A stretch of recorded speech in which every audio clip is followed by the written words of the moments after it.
Hey guys, how are you all? Welcome back to my channel. Today we will see what if Naruto Devil Fruit Bloodline. If you enjoy then please like, share and do comments. Let's see. Food scrolls, asked a boy of 17 with blonde spiky hair and blue slitted cerulean eyes. He had fox-like whiskers marks on his cheeks. He was Uzumaki Naruto, accomplished sealing and ninjutsu master. Check, stated a girl of 13 in a very lazy way. She had black spiky hair in a ponytail pineapple hairstyle. She had black slitted eyes that held a lazy gleam to them. Her name was Nara Rei, last of the Nara clan. Naruto's food scrolls? Check. Sensei. Shinobi clothes? Check. Rei's clothes? I got it, sensei. Alright, calm down, just a few more to go. Rei's food scrolls? Check. Damn it, why does he have to be so troublesome? Don't know, but I think he likes making you mad, Rei. I know, Kira, that's why I called him troublesome. Weapons scroll. Check. Rubies and diamond scrolls. Check. Damn it, can we just go, sensei? Staying here is too depressing, the girl named Rei said in a very lazy with a slight edge to her tone. Currently she was sitting down in a chair in the old Hokage's office checking off a list of scrolls. Why she was doing it? You may ask, because currently only her and her sensei were the only few survivors left in a war between Konoha and Suna against Iwa, Sound, Kumo, Kiri, Kusa and Aim.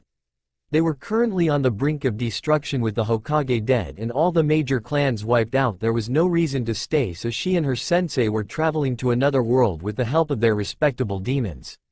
Her sensei Uzumaki, or should I say Kazama Uzumaki Naruto, was the host of the Kyuubi, the nine-tailed fox demon who attacked Konoha 17 years ago. His father the Yondaime sealed the fox into his own son, hoping the villagers will see him as a hero, but things don't always go as planned. The village hated him, and when he became a shinobi for the village they hated him even more, but could do nothing about it since now he was shinobi for their village. Nara Rei was a reincarnation of the Gobi, the five-tai phoenix. She had all of Gobi abilities to control flames and bend it to her will. She also found out that she could talk to the Gobi, whose name was Kira. A beautiful red head and green eye girl. Rei became Naruto's apprentice one day when she found out that he was Seal Master and was trained by the legendary Jiraiya the Gamma Sennin, or Jiraiya the Sannin. They connected easily because they both had something in common. They both had something to do with demons, so he took her as his apprentice. Naruto found out a year later when she was 12 that she was his close friend Shikamaru's sister. Naruto also found out he had a bloodline called the Darkness Eye. It allows him to control the power of the Darkness Flame and also the Dragon of the Darkness Flame. His eye becomes black with 3 white tomo marks surrounding the iris. The Darkness Dragon is located into Naruto's right arm and it's wrapped in white bandages that are right under his black bandages that he has on them. The dragon is also a very seductive one who is always trying to get Naruto to come into her domain and have with her, but Kyuubi stops that only because she wants to take him first. The dragon's name is Shia and is always helpful when she needs to be by letting Naruto use her sons for the Darkness Dragon technique. This eye also allow him to track fast-moving objects like the Sharingan, but unlike it he is able to have perfect chakra control. When he found out who his father was and what he did to him, he wouldn't talk to anybody for days. After he finally talked it out, he understood why he did it. He couldn't ask any other parent to give up their child when he had one of his own, plus he was the Hokage, so it was his duty to do it. So they stuck together for a long time, teacher and student through thick and thin, even though she wondered why she had such a troublesome sensei. Now they were both going to a new world because everyone they know and love was gone. Naruto lost his girlfriend Temari about a year ago when the war started, and the only thing that he has to remember her by is the giant fan she gave him with a picture of a black fox with 9 tails that made mini circles with its tail. Rei lost everything: her father, mother, brother, the clan and all her friends. Since they both had nothing left, Kyuubi and Kira made them a deal. Kyuubi or Mai told him that if he rip up half of the seal so she could see the things he see and feel the things he feels, she would take him to another world along with his apprentice. The only downside to it is that he becomes a half-demon, nothing bad like tails or anything, just heightened senses. Power over 9 elements thanks to Kyuubi's tails, and the ability to mark his mate and also turn her into a half-demon so they could live out their lives together. Rei basically had to go through the same thing, just with mastery over 5 elements. Now here they are both packing up the last of their things. They were both dressed and ready to go. Naruto wore white trench coat with a black flame that had a black dragon wrapping around the flame. He also had the darkness flame written in kanji right below his shoulders. He wore a black undershirt with black shinobi pants and black ninja sandals. He wore his forehead protector around his waist in a black cloth like a belt.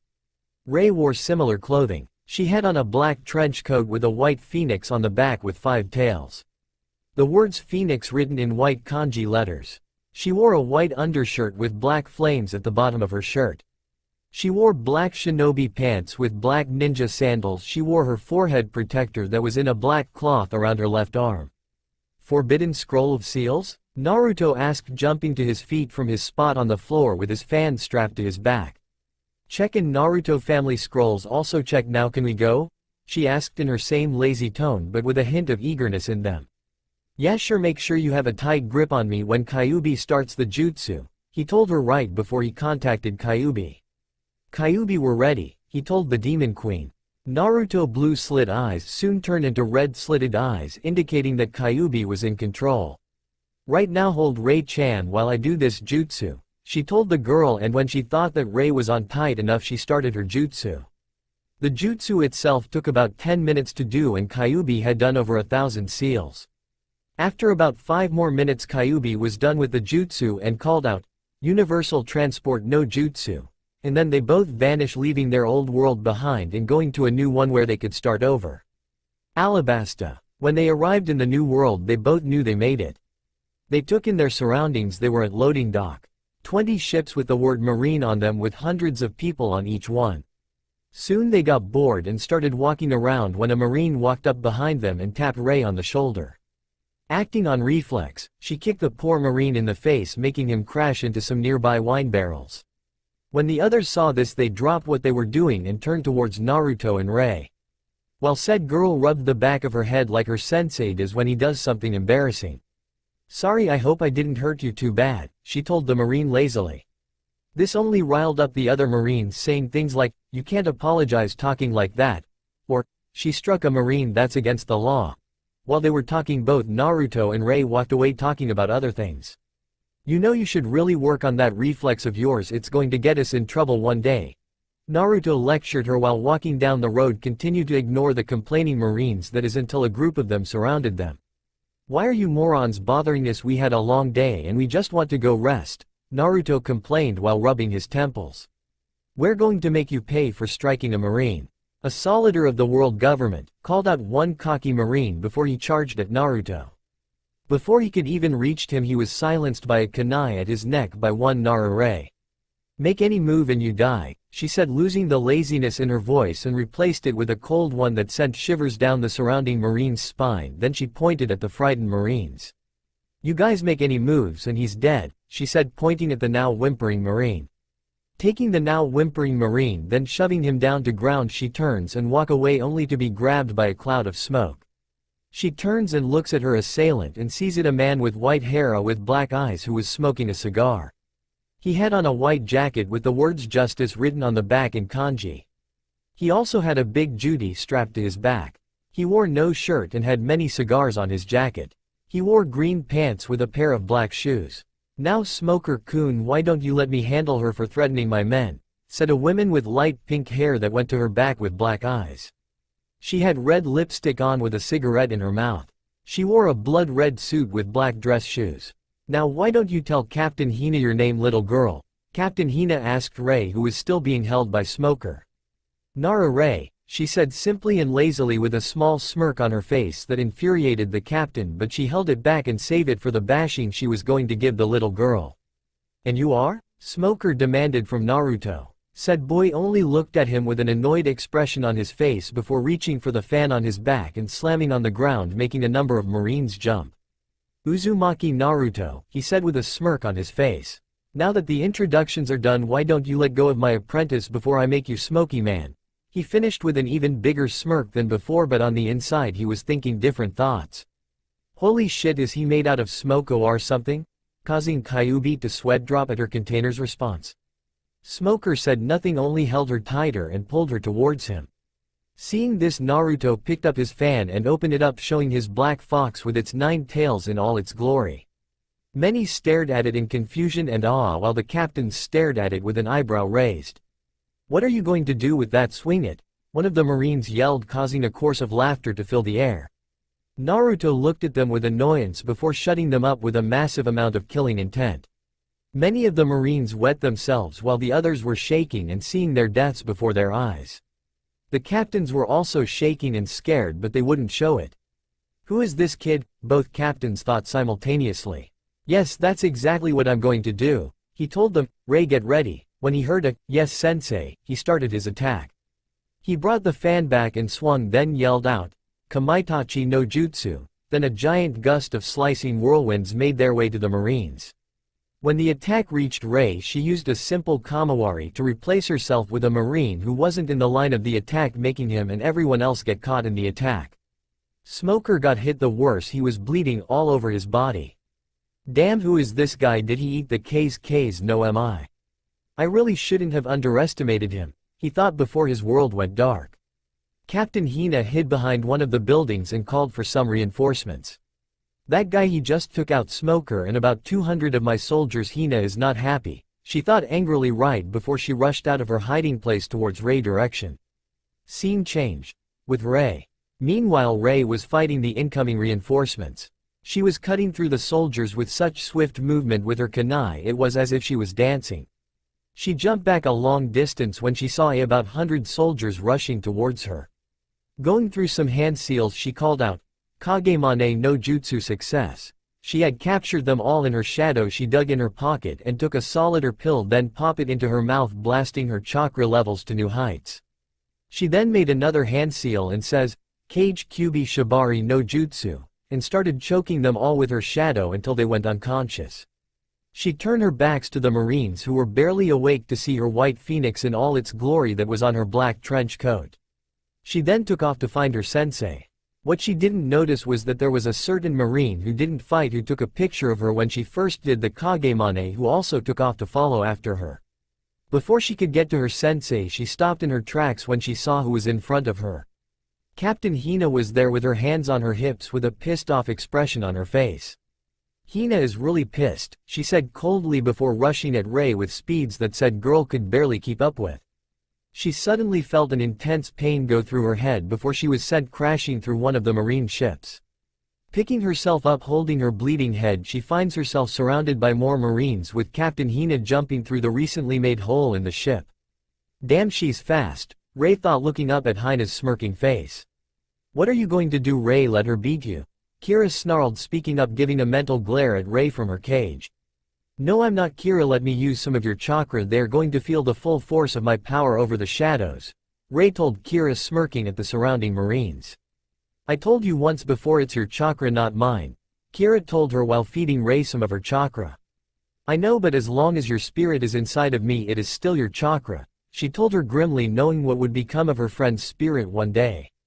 As soon as she finished her thought, she felt the effects of Kira's chakra flowing through her, making her appearance change slightly.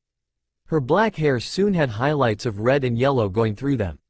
Her eyes changed from black slits to gold ones with a tinge of red in them. She was now showing a small fang sticking out the corner of her mouth. Her nails turned into claws and was covered in flames. Her whole body was giving off a golden and red aura. When she sees the reaction of the Marines, she gives a small smirk before disappearing and reappearing in front of Hina, giving her solid punch in her gut with her right flaming fist, making Hina scream out in pain while clutching her scorching stomach. Before she could get over her pain, she felt a kick connecting with her chin, sending her out of the ship, making her crash into another one station right next to it. Coughing up blood, she stared at the girl who was giving her so much pain, dealing with all of her men like they were new recruits fresh into the Marines.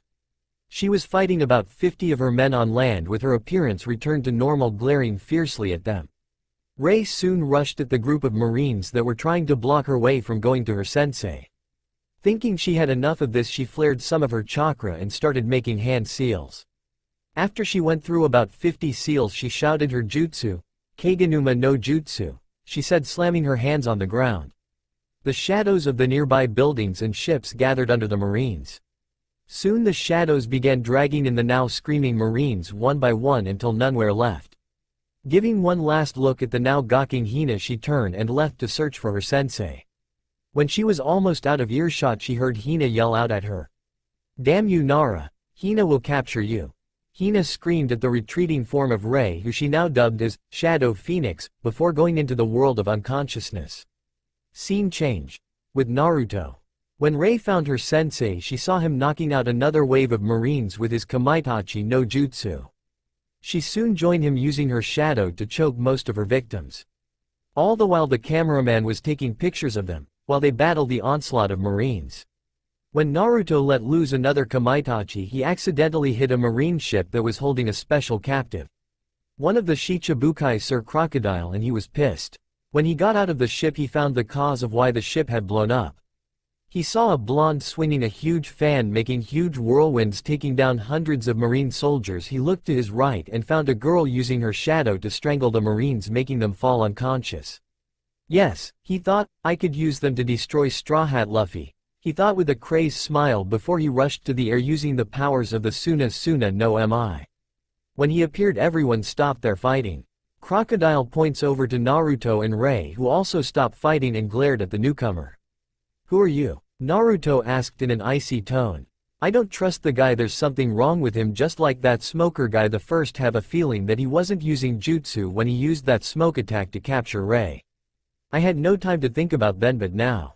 Naruto thought, never taking his eyes off of Crocodile. "Me? Everybody knows me, I'm Sir Crocodile, one of the Shichibukai, and I'm here to recruit you two to help me get my revenge on a pirate known as Monkey D. Luffy. Will you help me? So what do you say?" he asked with a cocky smile, knowing that he would accept since he now knew his name. Naruto puts his fan down and raises his hand to Crocodile, engulfing it in a dark fire with his darkness eye flaring, earning a few gasps of surprise for all who could see it. "Sorry, but I never fight for revenge," he says with a cold smile on his lips. "Plus I don't like you, now take this."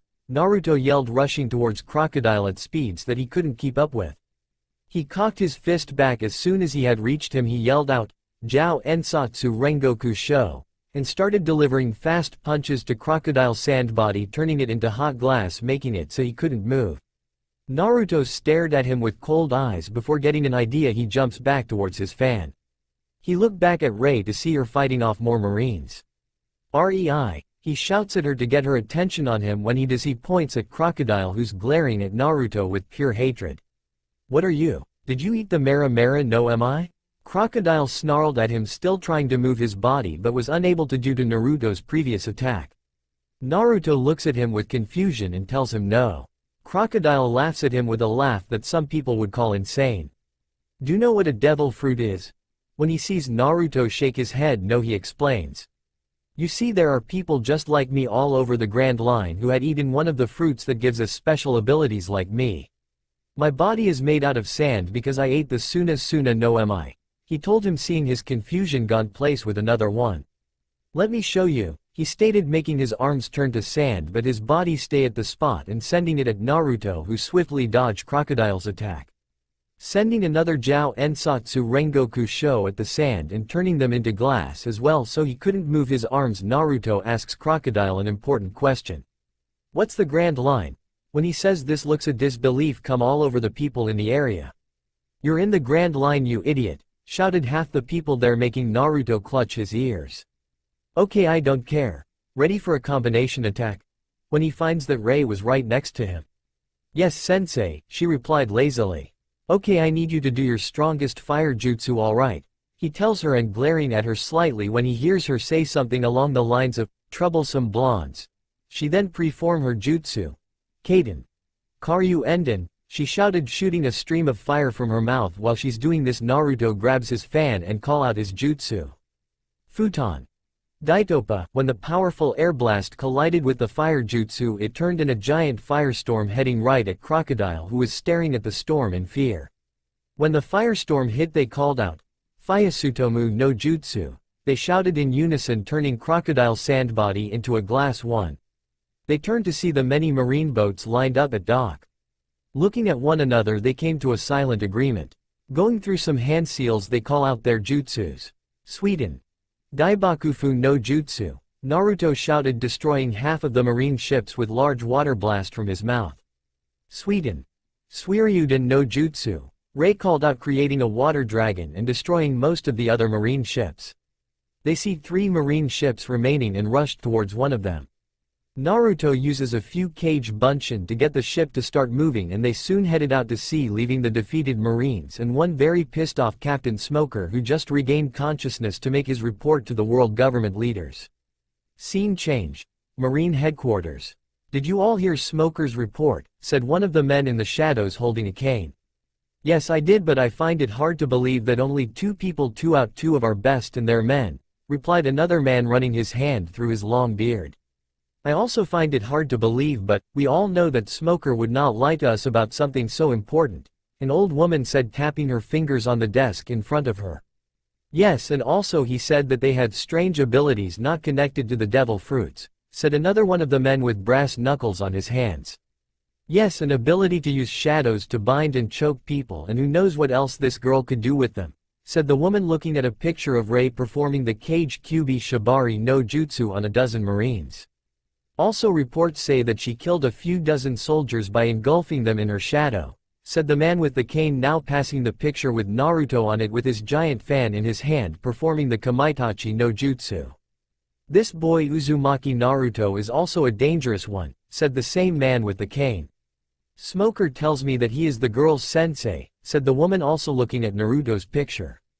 "The report says that he is able to summon fierce winds with them and is capable of taking down 100 marines with one swing," another woman says, this time a lot younger than the other one. Hina reports that some of her marines saw him use some kind of darkness flame attack to turn Crocodile Sand torso into glass one. The woman finishes with a sadistic smirk on her face.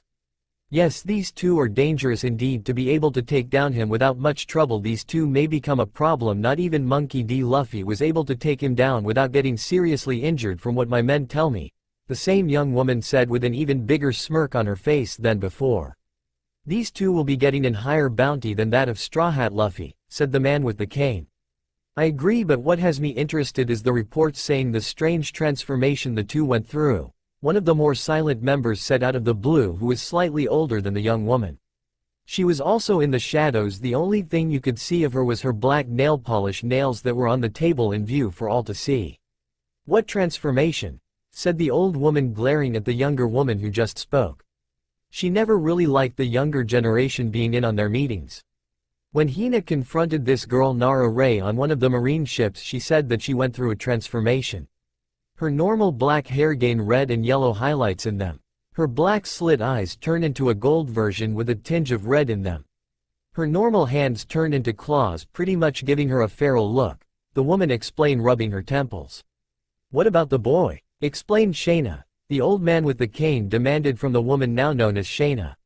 Uzumaki's eyes become black with 3 white tomo-like markings surrounding the iris. She tells them, passing around pictures of their transform appearances. "I've decided on what bounty to give these 2. Right now they are a threat to the world government, as is Straw Hat Luffy, but these 2 may pose more of a problem. Here is their bounty," the man with the cane said, passing a paper around with the bounties. They read as following. Uzumaki Naruto of the Darkness Flame 125 million belly. Nara Ray the Shadow Phoenix 110 million belly. They have an even higher bounty than Monkey D. Luffy did. He defeated Crocodile, the man with the brass knuckles said in shock. "Yes, they do pose an even bigger threat than him, so we must have them taken out as soon as possible," the man with the cane said in a tone that meant that he was completely serious. "Yes, they are a threat. Send out their bounty posters immediately," the younger woman said, hiding a grin in the shadows but was felt by the surrounding people. "What do you find so amusing, Elsa?" the man with the cane told her in an emotionless voice but held a demanding tone to it. "Nothing really, it's just that these 2 are going to make the hunt very interesting," she said before she got up from her chair, then silently walked out the room with their pictures and bounty in her hands. "If there is not anything else to be discussed, this meeting is over," the man with the cane said, who also left the room with the other members following, all except one who was still sitting tapping her black nails on the table. "Uzumaki Naruto, Nara Ray, and Monkey D. Luffy, these 3 will pose a big problem for my plans in the future. I just know it," Shayna said quietly before also leaving the room to think over ways to get rid of those 3 pirates. At sea. A month has passed since the incident at the Alabasta harbor with the Marines. Currently Naruto and his student was sailing on their stolen marine ship with nothing to do. Rei was currently laying on deck watching the clouds go by wishing she had some sake. Now Rei wouldn't be thinking about sake if it hadn't been for all the times Naruto left her with the Hokage while he went on missions for the village. When she was with Tsunade she picked up her habit of drinking. She doesn't drink as much as Tsunade does, but she would still drink a lot when she wasn't cloud gazing or was just feeling highly irritated because of her troublesome sensei. Right now she wished that they reached an island soon because she wouldn't be able to take too much of her sensei playing a game of Shinobi Janken with his clones. Jan, Naruto and his clones shouted in a circle, pulling their hands back into fist. Ken, they continued building up large amounts of chakra. Po, they finished throwing their hands into the circle, exploding their chakra, creating a dust cloud concealing their bodies from being seen. When the cloud disappeared it showed two Narutos with two fingers apart holding them vertically while the last one held his in a fist. Earning two distraught Narutos, a cheering clone, and a very pissed off Rei. I won, yes you two lost and I'm the winner, the clone shouted doing a victory dance. While the original Naruto and his clone glance at each other then pounced on the clone making him poof up in a cloud of smoke. Ha, that would teach him to gloat, Naruto and his clone said in unison with their arms cross over their chest right before the clone got dispelled by Rei, who threw a kunai at it. Play that game again sensei and I will personally. Forget it, dealing with you is too troublesome, Rei said before she walked over to the edge of the ship before her eyes widened slightly. She saw an island not too far from them and pulled out a map that she got from an office from the ship. The map says that the island I'm seeing is a place called Jaya, she says, leaving the deck and heading into the office where she found the map to look the island up in the island archives. While she was searching, Naruto was looking at the island with excitement in his eyes. Finally, I thought I was going to die of boredom, Naruto thought very loudly in his mind, waking up two very demons that he really did not want to have to deal with right now. How are you, Naruto-kun? Said the very seductive voice of Shia, who was currently laying in her bed watching what Naruto was viewing through the TV in her room. Say, Naruto-kun, when are you coming to visit me? She said, licking her lips that Naruto felt within his mind, making him shiver slightly. Sorry Shia-chan, but I've really been busy, Naruto said quickly. A little too quickly. He felt the sensation of him being pulled into his mind, but it was soon stopped by Kyuubi. What do you think you're doing, Shia? Kyuubi snarled at her from her cage. There was no way that she was going to let her take Naruto before she got to him first. You wouldn't want me to rip out that precious tongue of yours now, do you? Kyuubi finished vanishing from her cage and reappearing in Shia's room. Said dragon was currently flexing the claws on her blue body. I will have him first, Fox, Shia said, leaping at Kyuubi with her claws aiming at her neck. Kyuubi just dodged and pounced on Shia, grabbing her by her long black hair. Naruto soon cut his connection with those two as soon as Rei came back out on deck. She was carrying a piece of paper in her hand. What's that you got there, Rei? Naruto asked as she walked over to him as continued to stare at the upcoming island. It's just some information on that island, Jaya, she told him before reading the information she had on it and summarized it to her sensei. Apparently this is where a whole lot of pirates rested and stock up on supplies. Basically you will have to be a very stupid marine to step foot on that island, and since we are approaching it in a marine ship, maybe we should henge the ship so we don't be attacked by pirates the moment we land, she told her sensei, who was currently staring at Jaya with excitement written in his eyes. Okay, you henge the ship while I grab my fan. I'll also grab some belly from the inside that we could use to buy some things while we're there, he said, walking into the ship's sleeping area.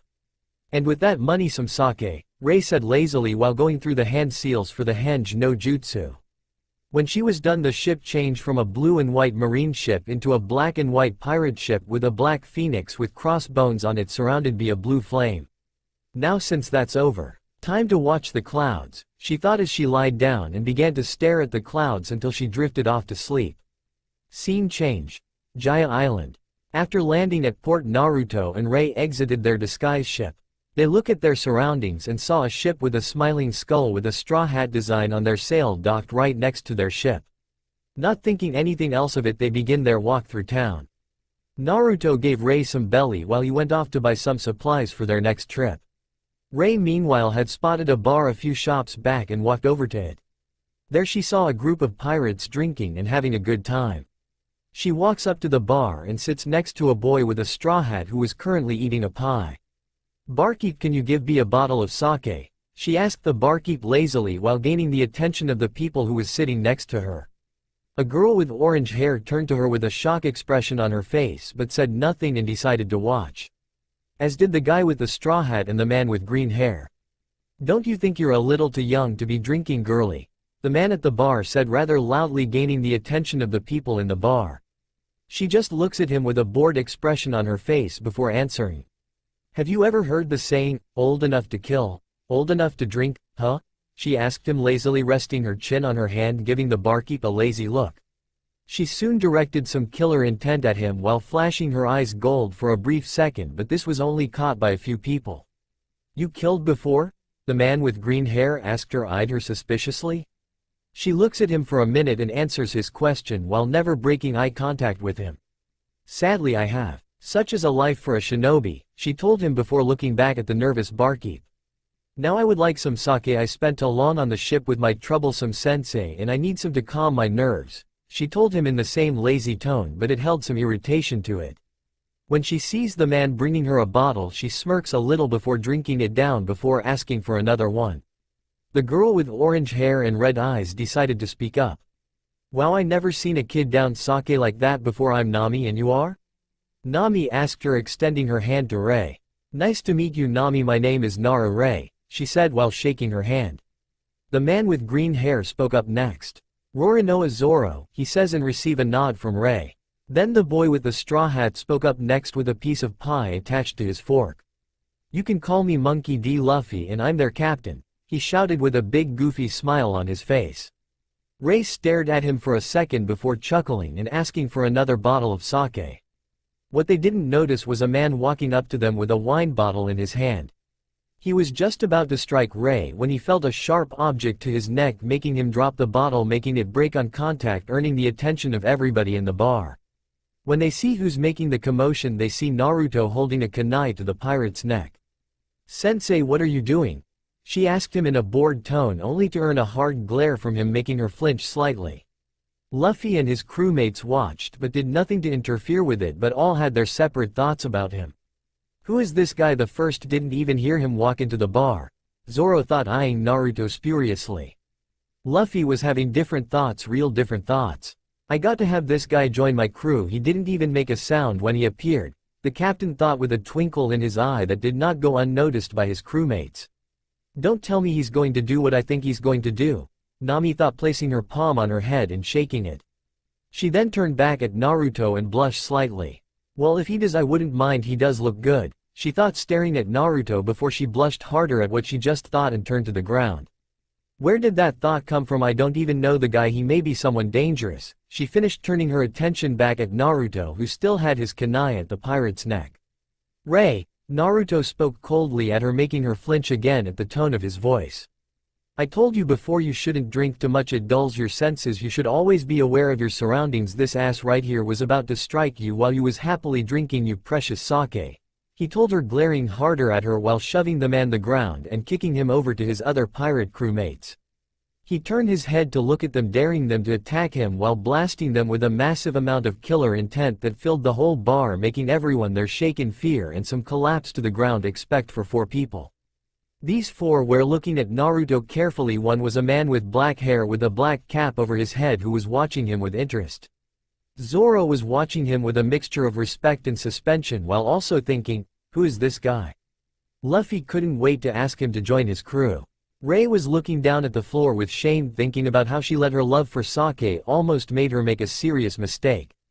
Turning his attention back to Rei, who was still looking at the ground, he softened his features and walked up to her. He placed his hands on her shoulder and smiled at her, causing Nami to blush slightly while still trying to get over the killer intent she felt earlier from him.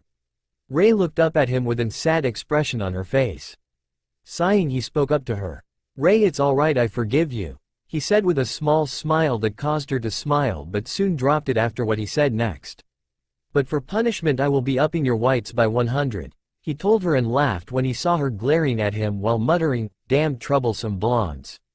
He turned his attention to the 3 people who was sitting with Rei and saw their shock expressions, or in Luffy's case, stars in his eyes. Come on Rei, we have to go see someone. Naruto told her and began to walk out but stopped when he heard Nami call out to him. Hey wait, what's your name? She yelled out at him. He turned to her and stared into her red eyes. He then stopped his staring and walked up to her with the best idea came in mind. This is going to be interesting, Naruto thought as he walked up to her and pressed his lips to her hand. The name is Uzumaki Naruto, and what would be yours? He asked her coolly, earning a blush from her and a smirk from Zoro. Rei looked at him, shaking her head, mumbling about troublesome blondes. Luffy looked at him with confusion before going back to his pie, thinking about ways to get him into his crew. The other people in the bar was watching silently, not wanting to anger the blonde again, while their captain was watching in anger. Nami, my name is Nami, she stuttered while inwardly thinking, damn it, what the hell is wrong with me? I do not know this guy, but I'm acting like some love-struck girl, she thought with a mental frown while smiling on the outside. That's a pretty name, Naruto said and walked out the bar with Rei behind him. Before they were out of earshot of the bar, they heard loud laughter and sounds of broken glass inside the bar but chose to ignore it. Sensei, where are we going? Rei asked him, yawning very loudly. He turned to her and started walking towards the forest. We're going to see a man named Mont Blanc Cricket, he told her with a big smile on his face while pulling out a bottle of sake that he had took from the bar. Why are we going to see him, and when did you get that? She asked, pointing at his sake bottle with a betrayed look on her face. Rei, you know a shinobi never reveals their secrets, he explained to her, taking a sip from his bottle. He then stopped and turned to Rei with a sadistic grin on his face. Rei-chan, come here, he told her in an overly sweet voice that sent shivers down her spine. She did as she was told and walked up to him. He placed his palm on her head and focused a large amount of chakra that flowed through her body, making it glow a faint blue before lifting it a second later. As soon as he pulled his hand away, she fell face first to the ground with a hard thud. She tried to raise her body but found that she couldn't move. She then looked at her sensei, waiting for him to explain. Luckily she didn't have long. I just put a special weights on you. These weights will increase your chakra reserves as well as your speed and strength. Basically what I did was put a steady flow of my chakra into your body. This created a strain on both your chakra and body. This would usually kill anybody else, but since you have a fast healing rate and that you're also a half-demon is also a plus. So this won't kill you as it would anybody else, he told her nonchalantly. Think of them as chakra weights that only demons and half-demons can handle. Since any ordinary person would die under the intense strain of it unless they were made out of rubber or something weird like that, he told her, waving his arms in the air in exaggerated manner. That might not be that far off, since that guy crocodile was made out of sand and Smoker was well made out of smoke, he said as an afterthought. He turned his attention back to Rei, who was still struggling to get back to her feet. Well, it seems we're going to be here for a while. I will be getting some rest over there by this tree. Wake me when you can walk, he said with a yawn. He walked over to the nearest tree, took his fan off his back and placed it near him. He soon sat down and drifted off to sleep, leaving a frustrated Rei to try to get to her feet. Scene change. Mont Blanc Cricket House. 5 hours later. Naruto and Rei were slowly making their way to Cricket's house. An hour prior, Rei had finally got used to her new hell weights, as she put them, and had effectively woken up her sensei with a well-placed kick to his gut, making him cry out in pain. But that was an hour ago, and now they were just entering a clearing where they spotted a familiar Straw Hat ship. Looking around the clearing, they see 3 familiar faces of Luffy, Zoro, and Nami.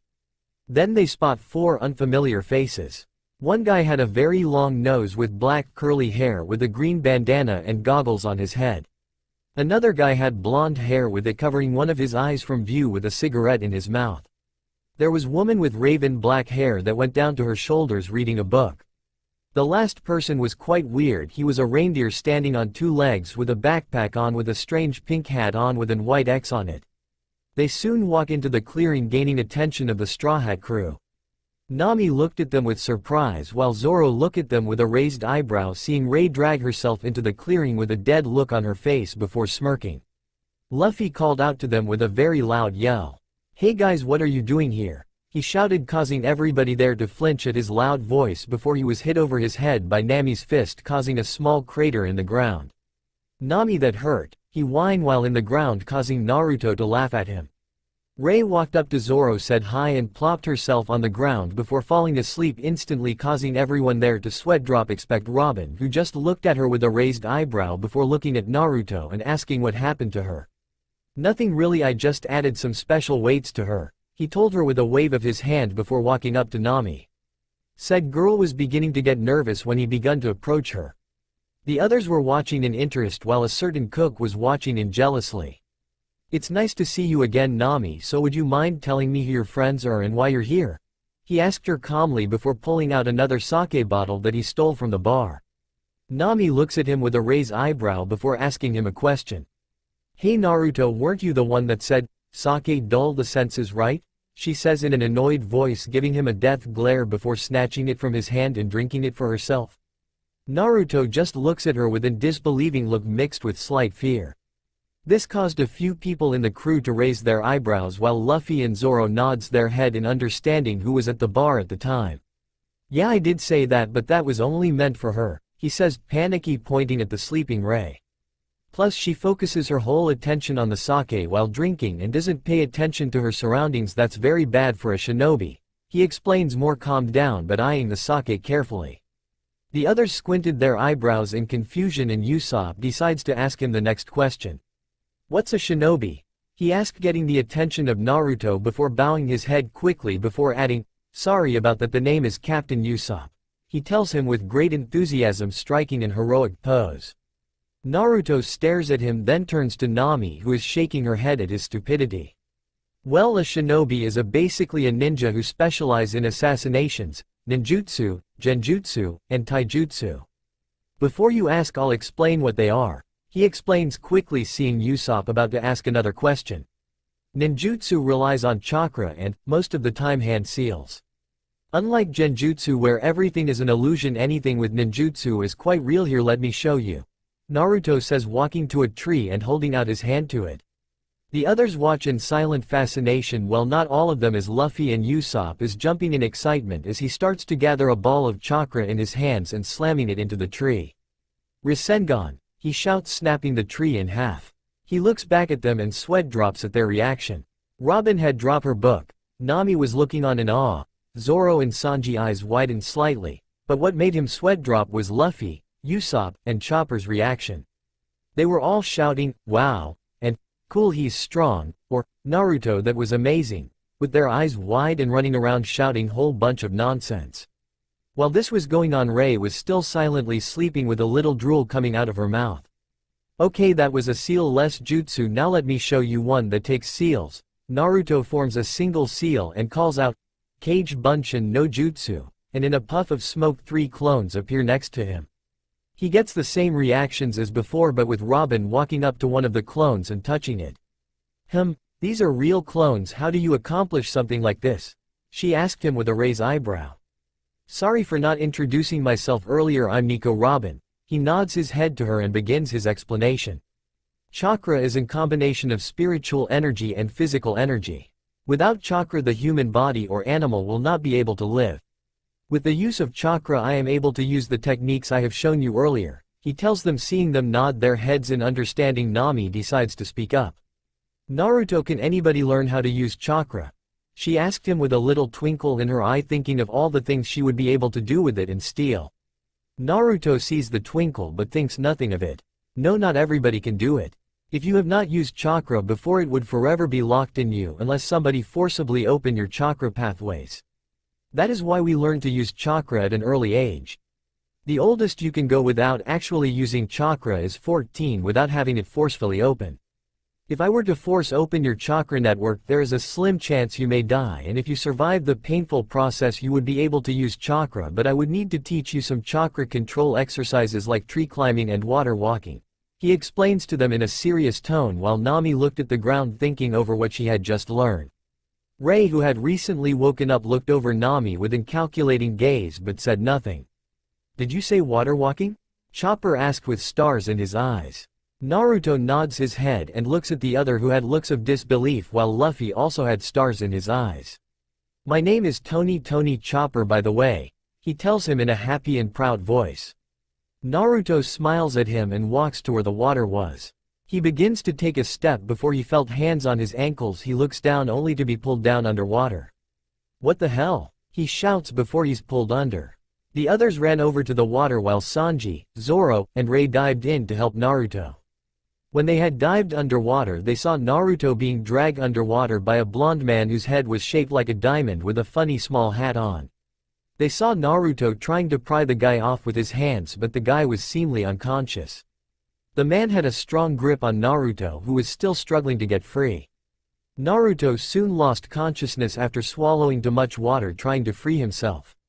Swimming up to him, Rei, Zoro, and Sanji grabbed him, and the unconscious guy then carried them both to the surface. As they reached the surface, they placed both Naruto and the old guy right next to him on the ground. Naruto was also unconscious and was hardly breathing thanks to swallowing so much water. Nami saw his condition and rushes to his side while Chopper began his work on the other guy. First, she places her ear to his chest to find if he was still breathing. She listened carefully and heard he was still breathing, but barely. She puts her hands on his chest and starts pumping it, all the while in deep inner conflict with her emotions. Why do I care so much? I only met him a few hours ago, she thought to herself, still pumping his chest. Why not? He is cute after all, said her inner subconscious.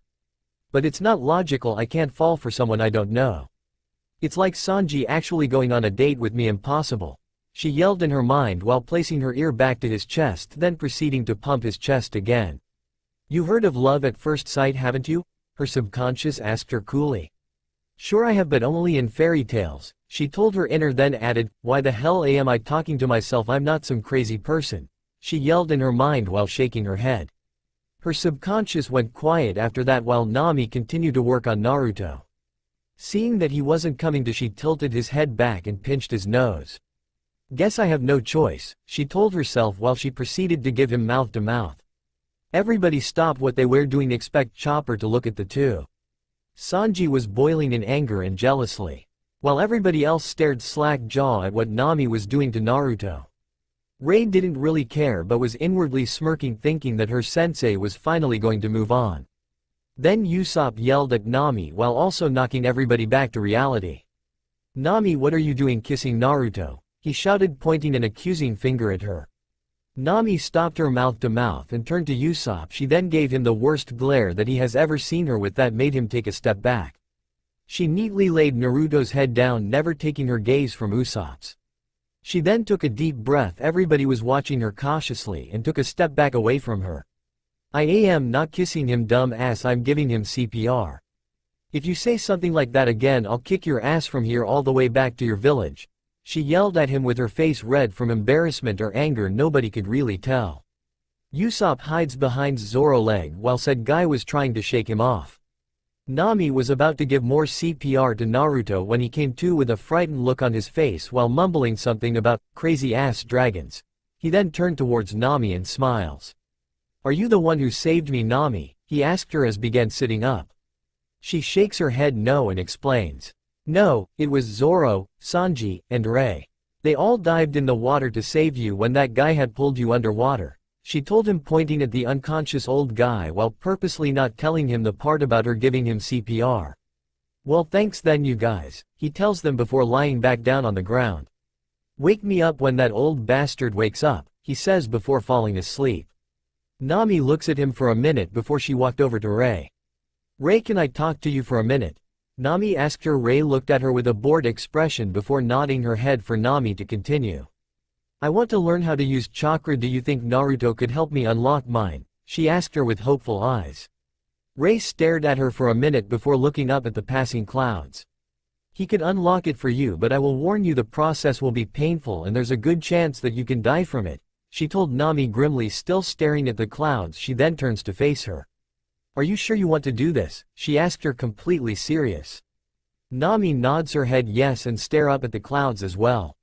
Fine, I'll tell him when he wakes up, Rei told her before turning her gaze back to the clouds. Time skip. 3 hours later. Inside the old guy's house, who they later found out was Mont Blanc Cricket, who was diving in the sea to search for the lost city of gold. He told the others there that he was searching for it to prove his ancestor Mont Blanc Norland was no liar, even though he didn't exactly say that. They all knew what he was doing, even if he was trying his best to hide it.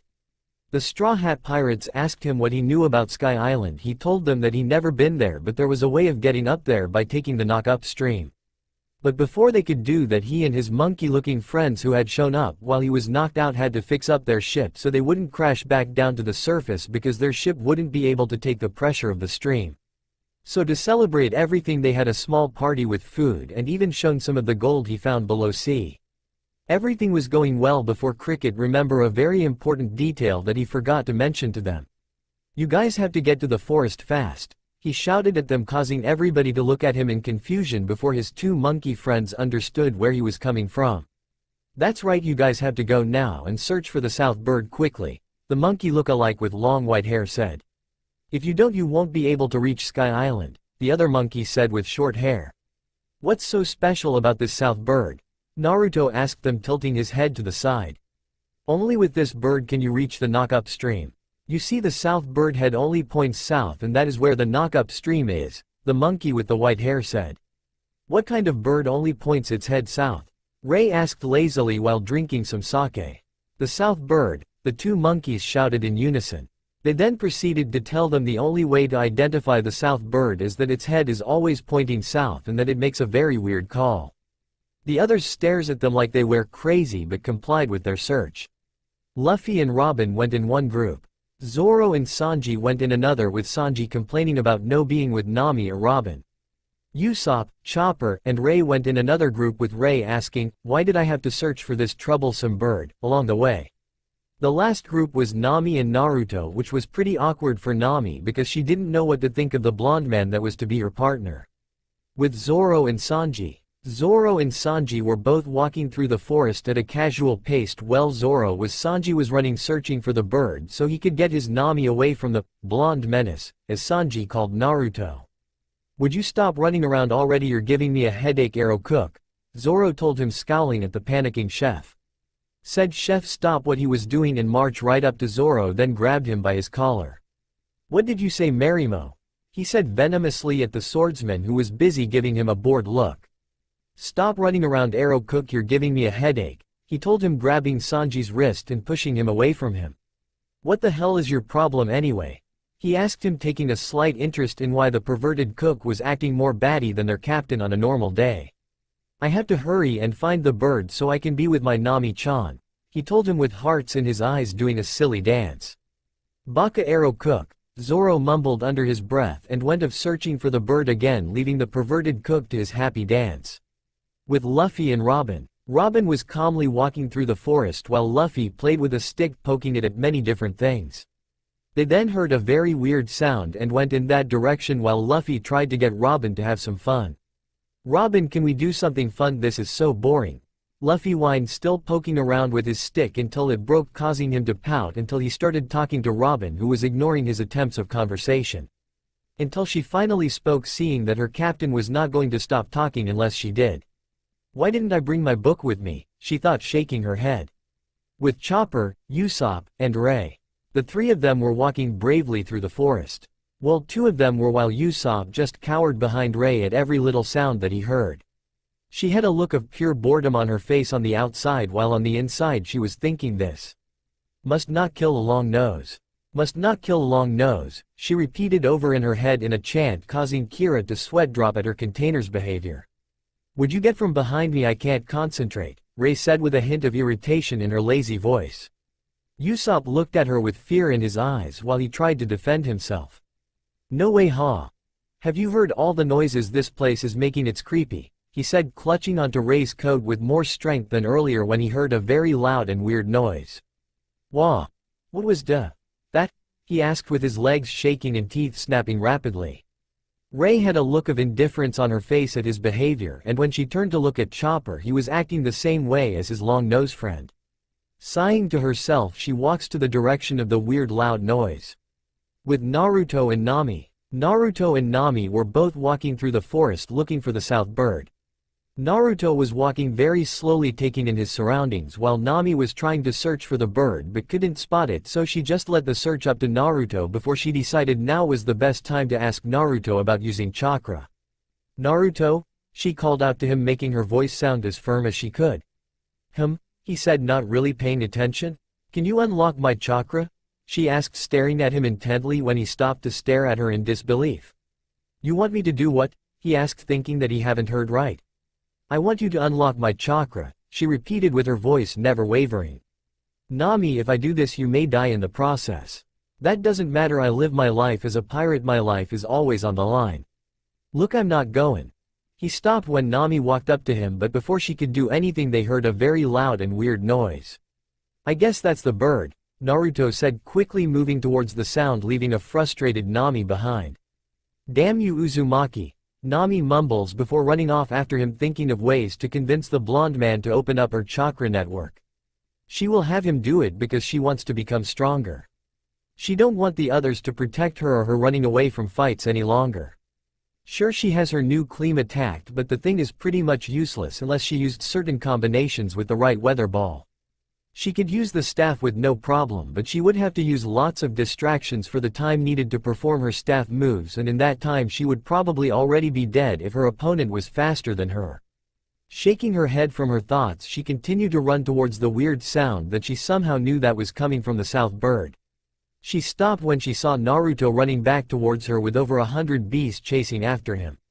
She soon followed after him, screaming the whole way, and she could have swore she heard identical screams coming from different parts of the forest. Time skip, 1 hour later. After the group had finally captured one of the south birds after going through many bug bites, bee stings, rolling rocks and so much more. They made their way back to Cricket's house only to find him and the monkeys were unconscious in their own blood. Acting quickly, Chopper rushed to the scene and checked their pulses to see if they were still alive.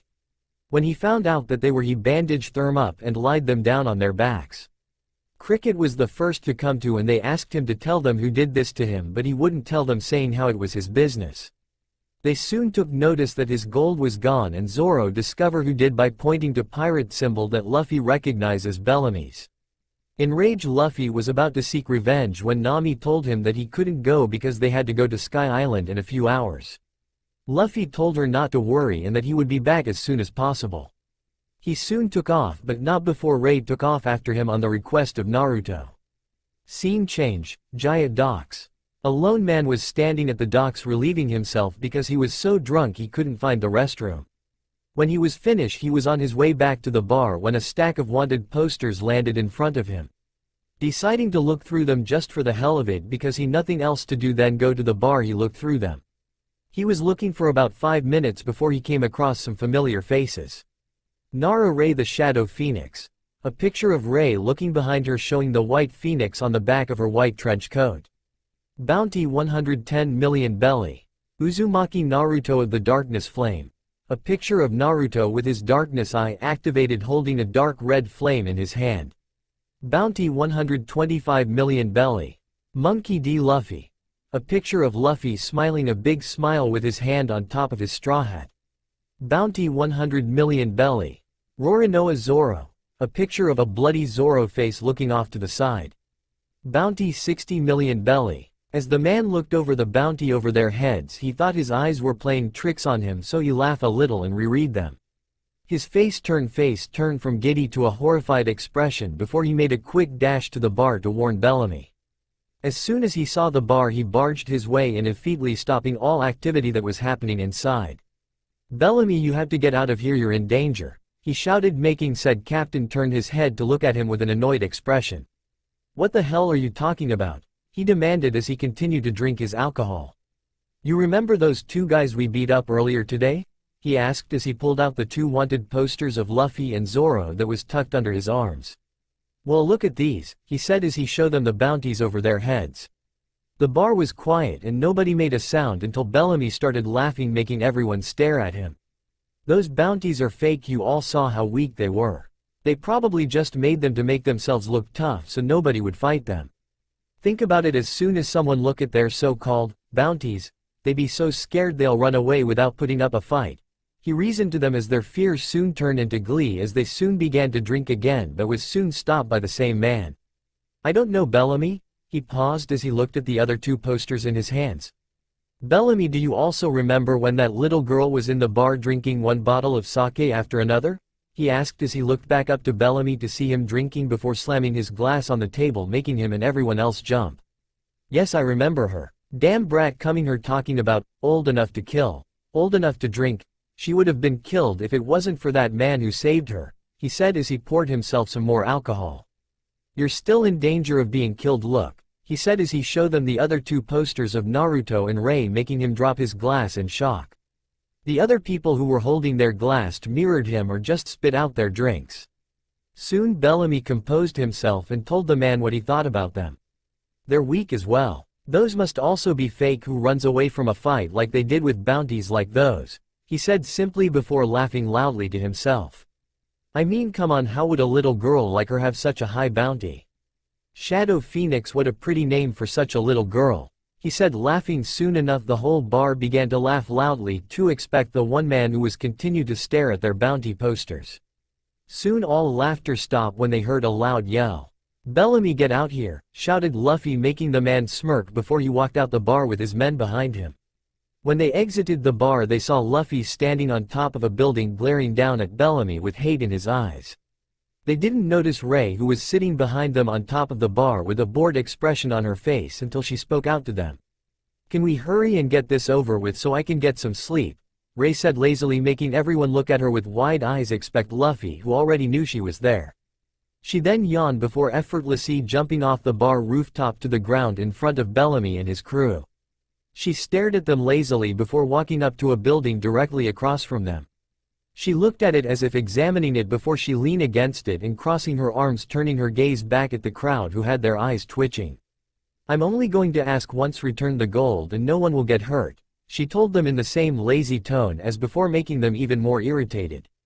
That's right, return Diamond Head Osan gold you stole, Luffy shouted, turning all the attention back on him, making Bellamy laugh along with the rest of his crew.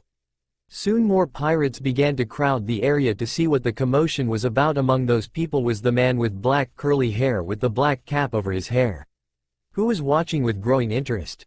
I'm a pirate, what I steal is mine to keep, he replied, making Luffy glare at him harder and Ray to look at him intently, losing the laziness that were once in her eyes. When the new age comes he won't have a place in it because the crew and I are going to finish him off, he told them with a smirk, making Luffy stare at him with barley-contained hatred. Bellamy soon turned his attention to Ray, who was staring at him with cold eyes, making him flinch and sighed. Mani, take the little girl while I deal with this weakling pirate, he told the woman who had curly black hair with slightly dark skin and black eyes. She wore a black and white striped shirt. She wore black pants with a pair of black boots on. She nodded her head at her captain, then walked over to Ray, who had already pushed herself off the building and made her way to Mina. The name's Mina. I will be your executioner today, she told her with a smirk as she pulled out some trench knives from her pocket and placed them on her hands. Ray stared at her with an even glare before they both disappear from sight. Bellamy crouched down on his hind legs, transforming them into springs as he took off at Luffy like a bullet, making Luffy trip slightly on the building top as he dodged the attack. I'm going to get back Diamond Head Osan gold, just you wait, Luffy thought as he continued to dodge Bellamy and his onslaught of attacks. He will fight for cricket so he can have his gold. The gold he spent time after time diving into the sea to get, to prove that the city of gold exists. He won't let anyone take what he discovered after all his hard work for his dream. He will get back the gold and return it with his two rubber hands. Ray ducked under a punch Mani threw at her and countered with a knee to the offender's stomach. Staggering a little bit, Mani charged at Ray once again, who skillfully dodged every hit she threw at her.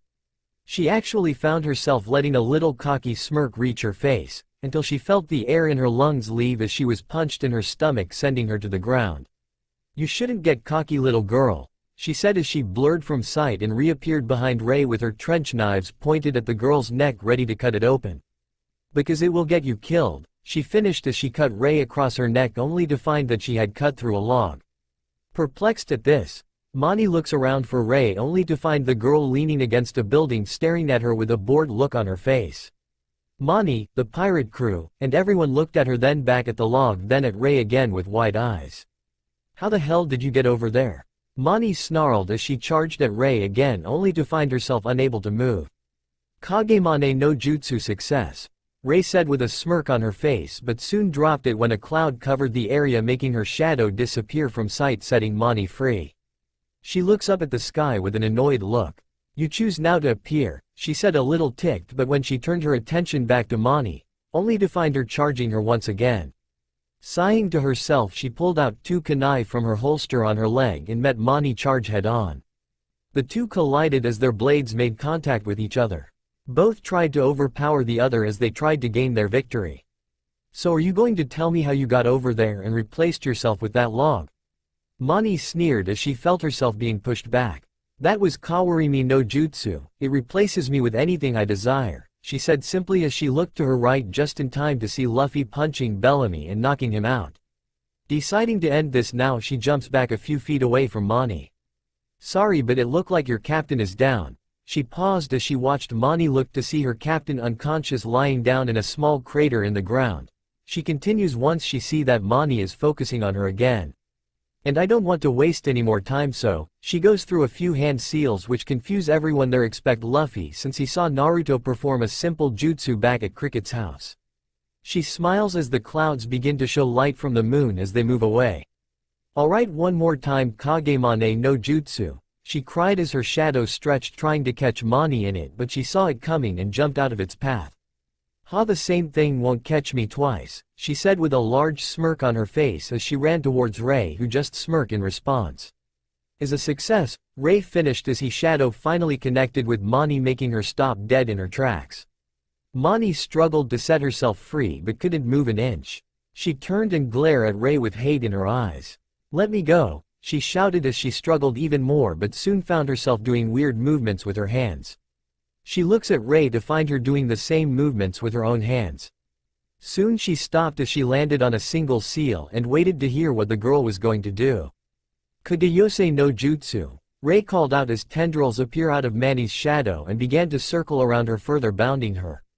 The tendrils stop right before it reaches Mani's neck.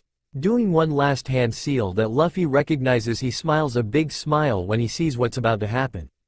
Kage Bunshin no Jutsu, and to the amazement and shock to everyone there, a single clone pop into existence. The clone slowly and lazily walks to Mani, whom was struggling even harder to free herself as she watched the younger girl approach her. The clone walks up to Mani and whispers into her ear. Have a nice sleep, she says before she knocks her out and soon pops out of existence, leaving only one ray left. Luffy smiles at her and gives her two thumbs up. She visibly shudders at that because it reminds her so much of the two green beasts of Konoha. Shaking her head out of her thoughts, she listens as Luffy demands for the gold back. She watches as a girl with blue hair runs back into the bar and reappears minutes later with a sack and hands it fearfully to Luffy, who only smiles at her. She hears a guy whisper to himself. She didn't quite hear him, she knew she could hear him if she would have tried, but she just figured it was nothing and it would be troublesome if she tried to hear him. Where are you going? A man in blue hair yelled as Luffy and Ray began to walk away. Luffy stops in his tracks and Ray follows suit.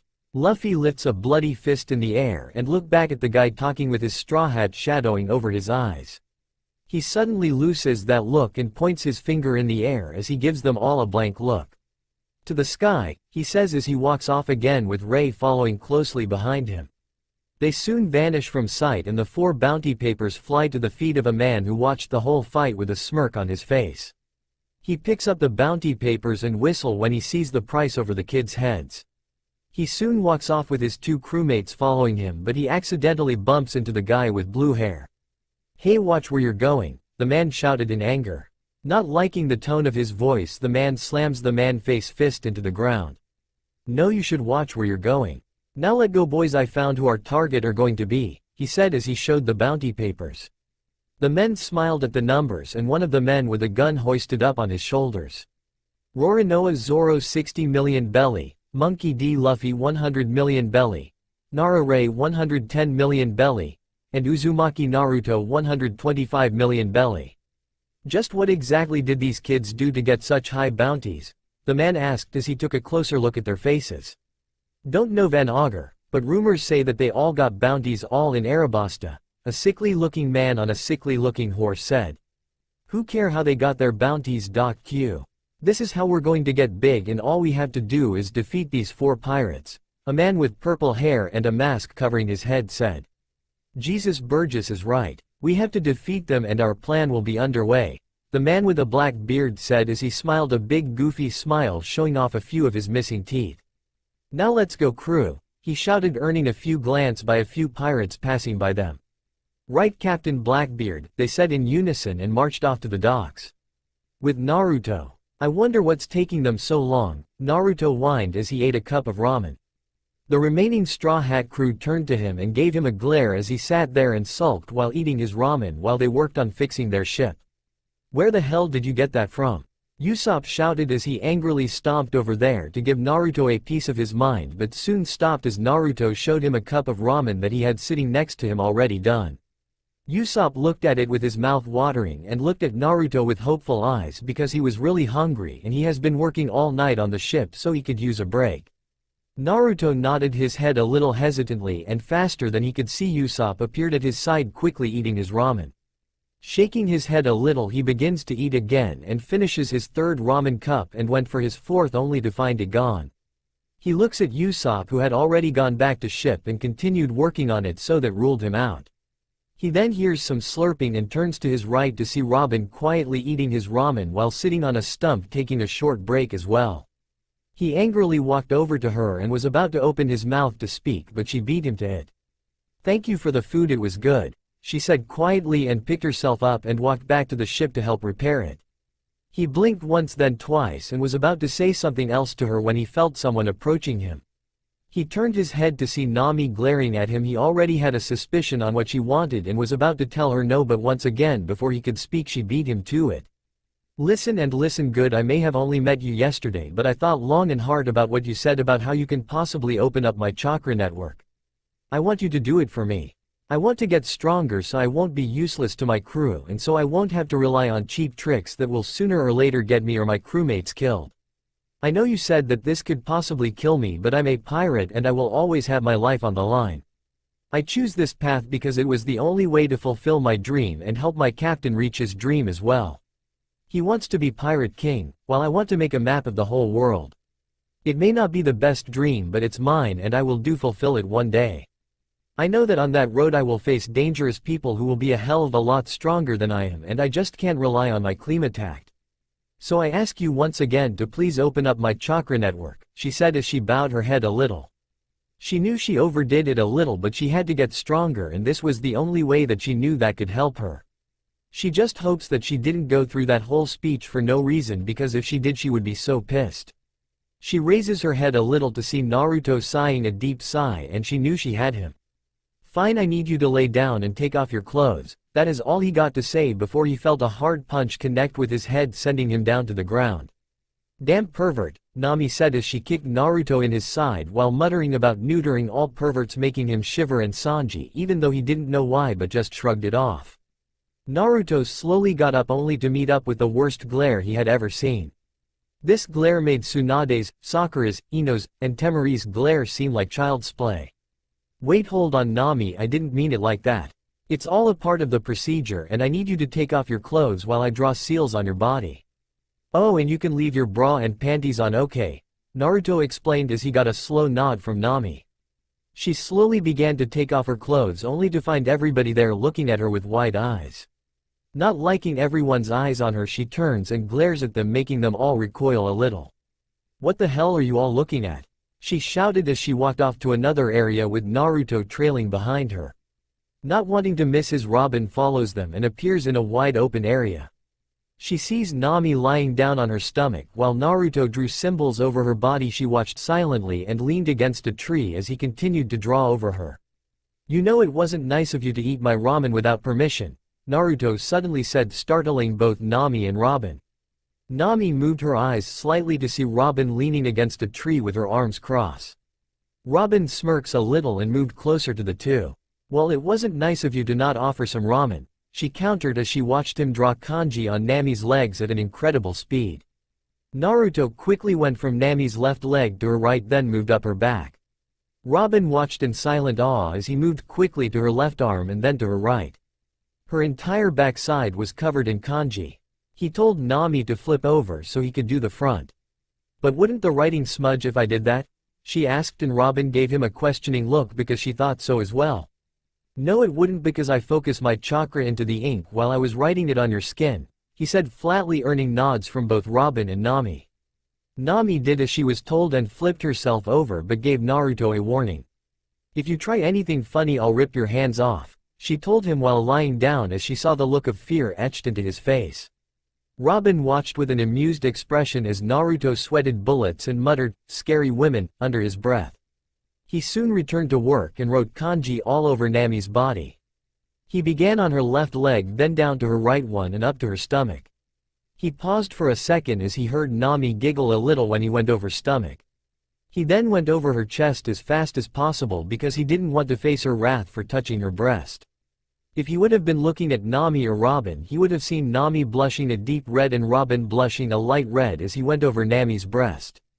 He then as quickly and as carefully as possible went over her arms and placed the last kanji on Nami's forehead, which resembled a shuriken. He then placed the ink and brush to the side and placed his hands on Nami's stomach, causing her to shift a little. He looked at Nami and spoke to her. "Nami, that was the easy part and now it's time for the hard part. You still have a chance to back out if you want," he told her, and she shook her head no and told him that she was ready. He nodded his head and turned his attention to Robin, who watched with calculating eyes. "Robin, you must stop anyone who attempts to stop me from what I'm doing. If they stop me during the procedure, the ending result for Nami will not be good," he told her grimly. She nodded her head and Naruto closed his eyes and began to focus chakra into his hands. A blue glow surrounded his hands that soon watched over Nami's body as the seals on her body began to glow blue. Expect the seal on her forehead that shined a bright white. Nami soon started screaming as he pushed more chakra into the seals on her body. Her screams reached all the way to where the crew, Cricket and the two monkey lookalikes were fixing the ship. They rushed to where they heard the screaming only to see Nami glowing a bright blue and white with Naruto touching her with Robin off to the side. They all rushed towards her only to find many arms come out of the ground blocking their paths to Nami. "What are you doing to Nami?" Sanji shouted as he tried to push his way past Robin's multiple arms that kept pushing him back. "Robin, why are you just letting him do that to her?" he shouted, only for it to fall on deaf ears. He cursed and was about to strike Robin's arms only to stop himself because he knew he couldn't hit women. He turns to see Zoro standing there unmoving as he watched Nami scream her lungs out. Sanji marched over to him and pulled him up by his shirt collar so they could see eye to eye. "And why in the hell aren't you helping Marimo?" Sanji sneered as he tightened his grip on Zoro's collar. Zoro, having enough of Sanji, grabbed his wrist and shoved him to the ground. "Shut up, Arrow, cook and watch," he said cryptically as he continued to watch the ritual process. Sanji simply glared at the swordsman and watched the process continue. He only wished that there was some way that he could help her. Sanji wasn't the only one thinking that. Chopper and Usopp shared those thoughts as they watched their nakama scream in pain. Naruto continued to push chakra into the seals on Nami's body when he saw something happen that wasn't supposed to happen.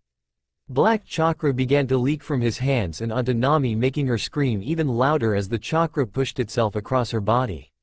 He looked at the seal on her forehead only to see it slowly changing to a dragon. Naruto knew he couldn't stop or Nami would be damaged beyond repair, so he continues to push chakra into the seals. He then thought about the dragon symbol on Nami's forehead and decided to contact his own dragon for help. "Shia, what the hell is happening to Nami?" "Oh, nothing, just decided to give her 2 special gifts to help her become strong." "And that was exactly?" "Not telling you, we'll just have to find out a little later, my little Naru-chan." "Tell me, Shia-chan." "Nope, sorry Naru-chan, it is a secret," she said as she cut the connection to the two of them. Naruto tried talking to her again but found that he couldn't reach her. Muttering curses under his breath, he tries to talk to Kyuubi only to find that he couldn't contact her either. "Great, the one time I really need them they abandoned me," he thought, shaking his head. He looks at the mark on Nami's forehead only to see the dragon symbol spinning rapidly in a circle. The screaming Nami is doing is unbearably, and he had been doing this for 2 hours straight. He checks his chakra reserves only to feel that he has about half of his chakra remaining. The light on her forehead begins to die down slowly, indicating that the ritual is coming to an end. He looks up to see what everybody is doing only to find Sanji, Zoro, Chopper, Usopp, and Robin remaining. He listens closely to find out what happened to the others only to hear hammers hitting wood and figures. They went back to working on the ship. The lights then die down completely, only leaving Nami glowing a slight blue and black. That dies down as well and he feels Nami's crew approaching her. Usopp went to touch her but was struck down by black lighting coming from Nami's body, sending him to the world of dreams. Chopper runs over to him and starts screaming about needing a doctor when his friends tell him that he is the doctor. In response, he gives a sheepish look before getting to work on Usopp, who had smoke coming out of his body. Everyone except Naruto kept a safe distance away from Nami, who fell unconscious as soon as the ritual ended and was snoring slightly while asleep. Naruto looks over to Robin, who looked very tired for using her powers repeatedly that day, and gives her a grateful smile which she returns before walking over to a tree and falling asleep instantly as she leans against it. Naruto looks over to Nami and gently picks her up, then carry her over to the same tree Robin was sleeping at. He places her near Robin and grabs a scroll from his pocket and looks at the kanji that is written on it. Naruto's sleeping supplies. He goes through a few hand seals and places his hand on the scroll and watches as everything is covered in a giant cloud of smoke. Then over a dozen blankets and pillows appear once the clouds clear. Zoro, Sanji, Chopper, and the revived Usopp watched in awe as the items appeared from the scroll and watched silently as he placed a blanket over the two sleeping women. He then placed two pillows behind their heads and walked to a tree close by. He placed a pillow near the tree and grabbed a blanket and sat it down. Naruto looked over to four crewmates who watched him do all this and raised an eyebrow at them. "You know you can grab a blanket and a pillow to catch up on some sleep," he said simply. Chopper quickly went and grabbed himself some sleeping material and placed himself near Robin and Nami. "Sorry, but I have to continue helping with Mary," Usopp said as he walked away to go help Cricket with fixing the Going Merry. Zoro and Sanji agreed with Usopp and went to go help him. Naruto sighed to himself and created about 50 clones to go and help them. He then chuckled to himself when he heard them scream and went to sleep. 2 hours later, Nami awoke with a groan as she rubbed her head. She wondered why her body ached all over and remember what happened to her. She had asked Naruto to force open her chakra network so she could be more useful to the crew and herself. She looks to her side only to see Robin sleeping peacefully next to her. She gets up and stretches her body some as she hears her bones cracking once she does. But something felt different about her and everything around her. She didn't know what, but she knew something was different about her. She looked around and she felt something strong approaching her, two things. She turned in the direction she felt the power coming from, and to her surprise both Ray and Luffy slightly winded. Ray stares at Nami in shock because she could feel the chakra rolling of her in waves, and Luffy just stared at Nami for a few seconds with a calculating look before announcing their arrival. "Guys, we're back," he yelled, waking everyone who was sleeping up. They all turned towards Luffy and glared at him. Then they proceeded to beat some sense into him about waking people when they are having peaceful dreams. Once they were done with beating up the captain, they turned their attention to the revived Nami. What they saw shocked them and Naruto even more because he now knew what the gifts Shia was talking about. Her hair had changed slightly, it remained its natural orange but it now had black highlights in them. Her hands had changed into claws and the nails on her hands were black. On her arm was a black dragon tattoo that wrapped all around her arm with black lighting and black flames coming out of it every few minutes. Nami stared at all their faces and her arm in alarm and turns her attention to Naruto, who was staring at her arm in shock. "What happened to me?" she asked while trying to contain her rage and curiosity over her arm. "Well, to put it simple, something went wrong during the process," he told her while scratching the back of his head nervously. "Are you going to tell me what happened or will I have to make you?" she snarled as black and blue chakra began swirling around her. Thinking quickly of way to calm her down, he came up with none and decided to tell them the truth. "From what I can tell, some demonic chakra washed over your body during the ritual and your body had absorbed the demonic chakra, turning it into your own. As it done that, your body went through a few changes. The claw's hair and the cool dragon tattoo is all because of the demonic chakra that now runs through your chakra network. You see, I also have a dragon tattoo on my right arm and it holds a dragon demon inside of it, and if I'm right, like I know I am. You now have one of my dragon's daughters living in your body, giving you a few abilities like mine, but you may have more because of that black lighting thing," Naruto explained, earning shocked looks from all around. "Wait, dragon demon?" "Yes, I have a dragon demon and a fox demon sealed in my body. The dragon in my right arm and the fox on a seal in my navel," They all exchange glances and Robin speaks up next. "May I see the seal on your navel, Naruto-san?" Robin asked as she studied him carefully. He nodded, his head lifted his shirt and focused chakra throughout his body, showing the seal on his stomach. "That's very interesting. Do you have any books on seals?" she asked, and he nodded and began looking through his bag for the right scroll. He did a few hand seals and placed his hand on the scroll, making a cloud of smoke erupt in the area. Once the smoke cleared, the pirates stared in shock while Robin's eyes had stars in them before she quickly covered it up with her calm look. There were over 50 books on seals surrounding the area, and Robin picked up the first book she saw. It read, "Basic Fuin Jutsu." She grabbed the book and left the area while reading the book. When Naruto saw that, he thought back to his perverted sensei Kakashi, who is always reading one of those Icha books that his other perverted sensei Jiraiya used to write before he was killed during the Sound War. He shook away his thoughts and sealed the books back into the scroll. He walks up to a nearby tree and grabbed over 24 leaves and walks to where Nami is flexing her claws while smiling a feral smile. He shook his head at that and walked over to the smiling Nami. She turns to look at him and snaps out of her claw fantasies when he sees the leaves in his hands. She raises an eyebrow at him, waiting for him to explain why he has leaves in his hand. And why is he in front of her with said leaves? "Nami, you are going to learn how to control your chakra once we go to the Sky Island. So I'm bringing these leaves with us because I doubt that there will be trees in the sky," he explains as he walks off towards the ship where the others were waiting. She soon follows after him and looks at her dragon tattoo on her arm that seemed to be pulsating even more and letting out more bursts of black lighting and fire.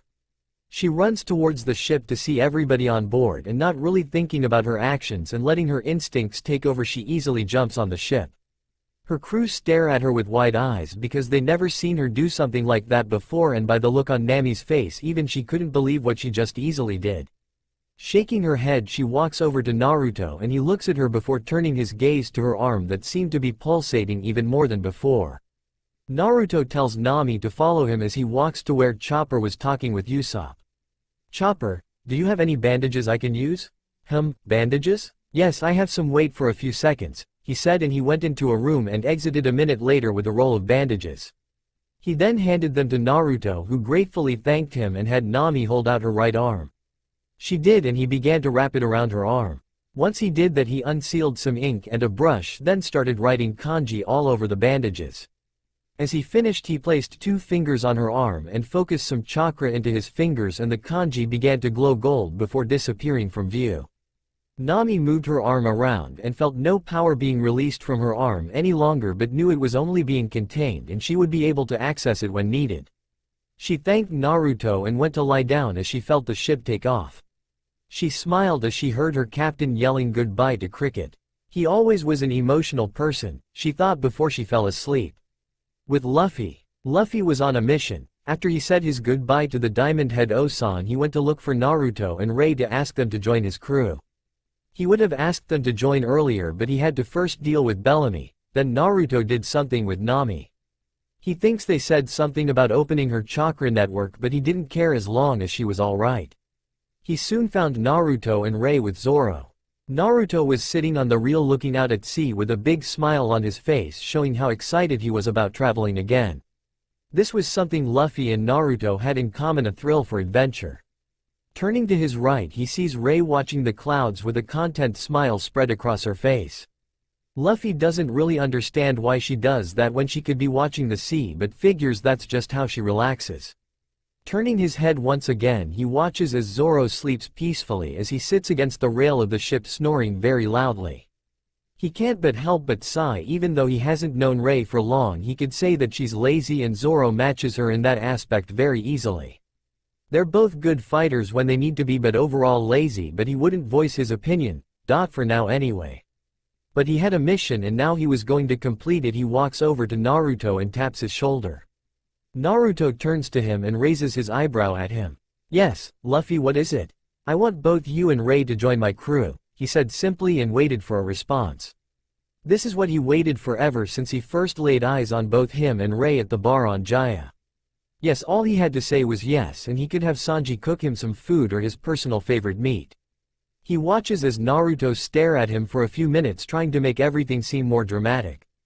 After about 5 minutes of waiting, he turns his head back to the ocean and smiles a wide smile. "Yeah, sure, why not, we have nothing better to do," he finally says before turning to Ray. "Right, Ray?" he asked the girl, who just gives him a bored look before yawing and lying back down on the ground. "Right, sensei," she says before instantly falling to sleep. Luffy smiles a big smile and start cheering, making Naruto laugh, as he began to dance around while singing about having new nakama. Soon Chopper and Usopp join him in his dancing around the ship. Sitting on a chair on deck while reading the book she took from Naruto, Robin pauses from her reading and looks at the dancing trio. She can't help but give out a small smile at them before going back to her reading. Sanji exits the kitchen with some drinks in his hands on a small platter. He first walks over to Robin and sets her drink on the small table right next to her. She glances up from her book and smiles at him, making hearts appear in his eyes.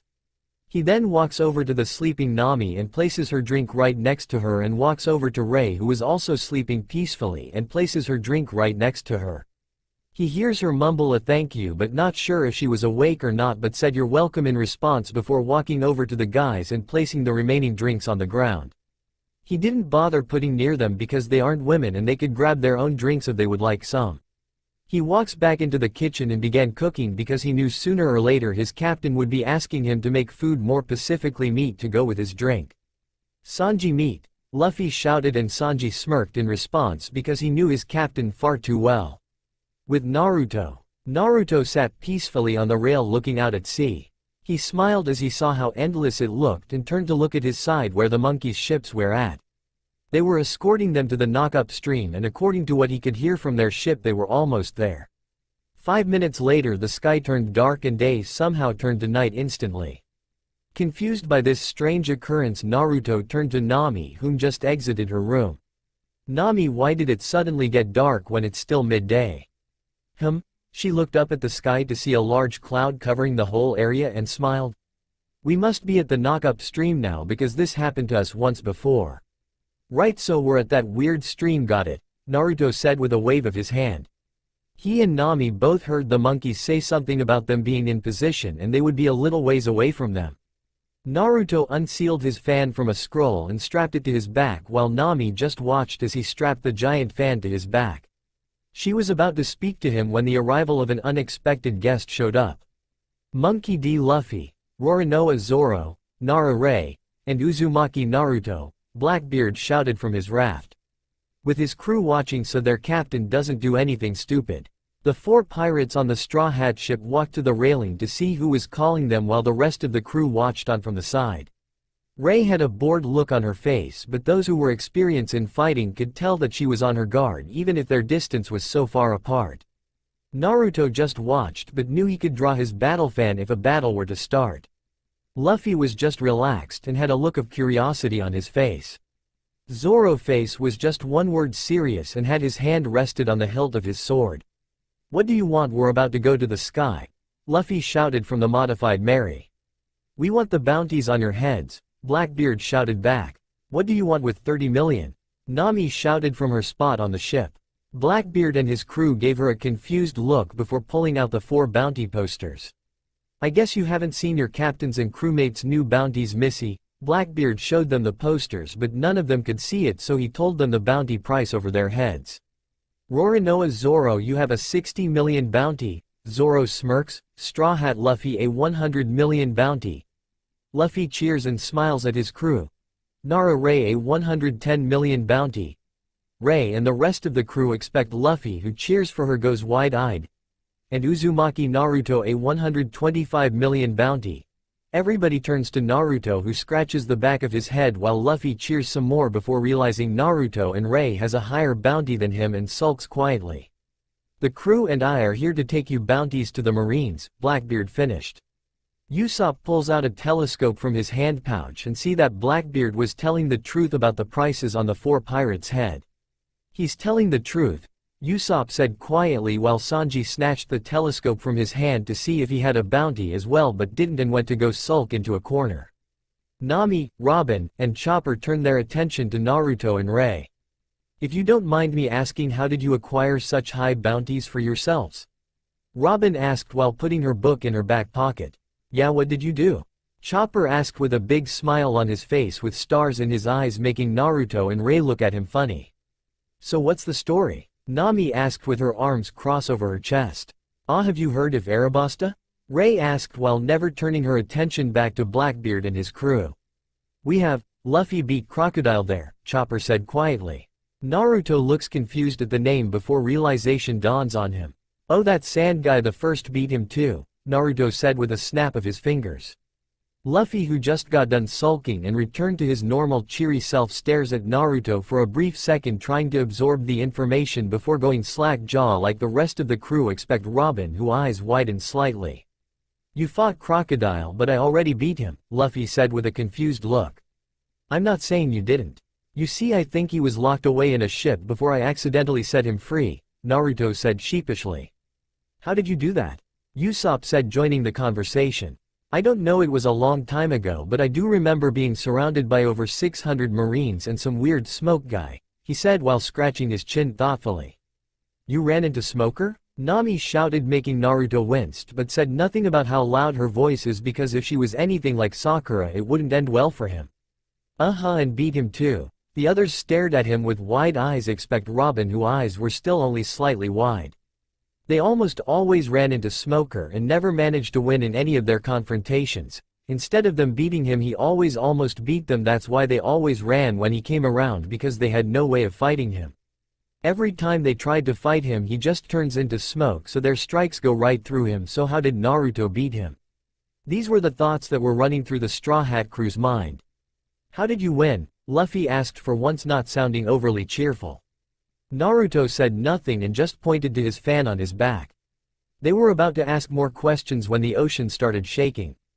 Blackbeard and his crew, who were quiet through the whole Naruto's whole story, looked on confused at what was happening before deciding it would be best if they left for now.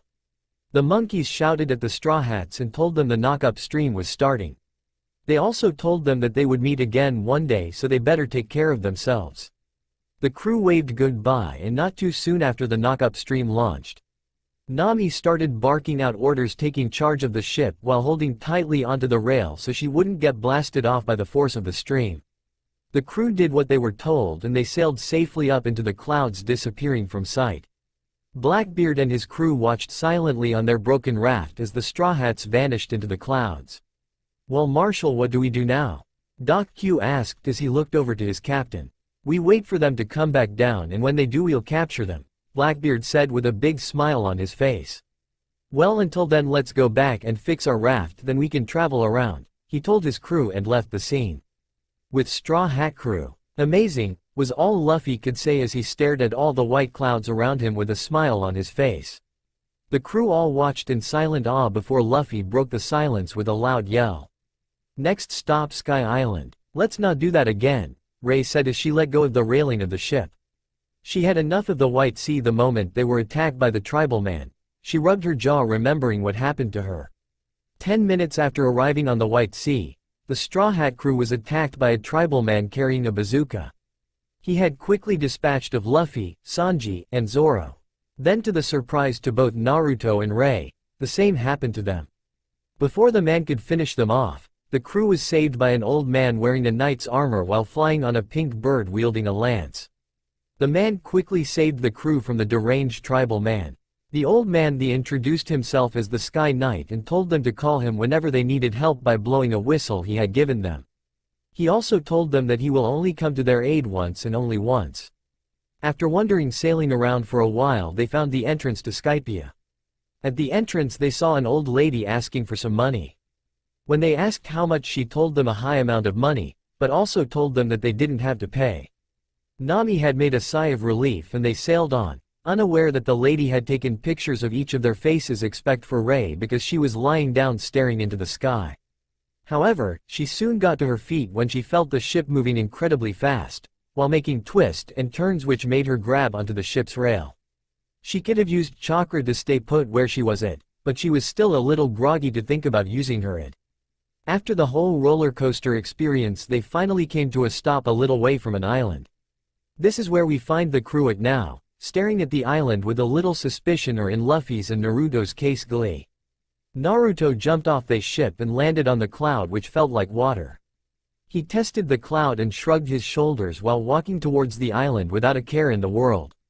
Luffy followed after him, actually landing in the water, but since they were close enough to land he didn't sink and chased after Naruto. They seem eager to get to the island, Nami said as she stared at the two with a sweat drop forming on her head. Sensei always did have thing with traveling to new places, Rei said with a shrug as she jumped off the ship following her sensei's example. Wait for me, Nami said as she also jumped off and landed in the water while running after Rei. I wonder if there will be any beautiful angels here, Sanji said with tears in his eyes as he followed the others. Robin said nothing but smiled and placed her book in her pocket while following the others' example with Usopp right behind her. Zoro looked over at Chopper before sighing and picking up the reindeer and putting him on his shoulders. He then jumped off the ship and walked calmly towards the island with a smiling Chopper on his shoulders. This place is nice, Naruto said with a smile as he walked over the cloud in a daze. He then stuffed his hands in his pockets where he felt the leaves he had stuffed in earlier. He then remembered that he had forcibly opened up Nami's chakra network and he knew that helping her control it now than later would be a good idea. He spotted her sitting on a cloud staring at Luffy, who was trying to take a bite out of weird-shaped fruit.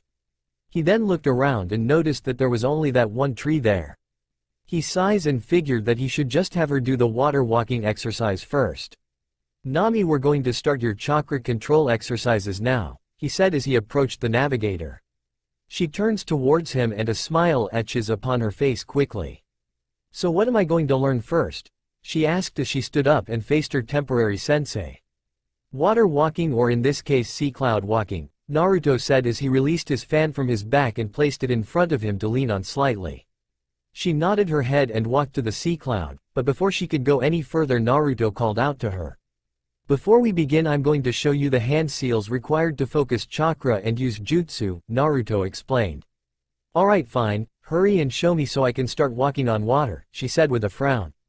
Naruto showed her the seals and for the next 20 minuets she practiced them.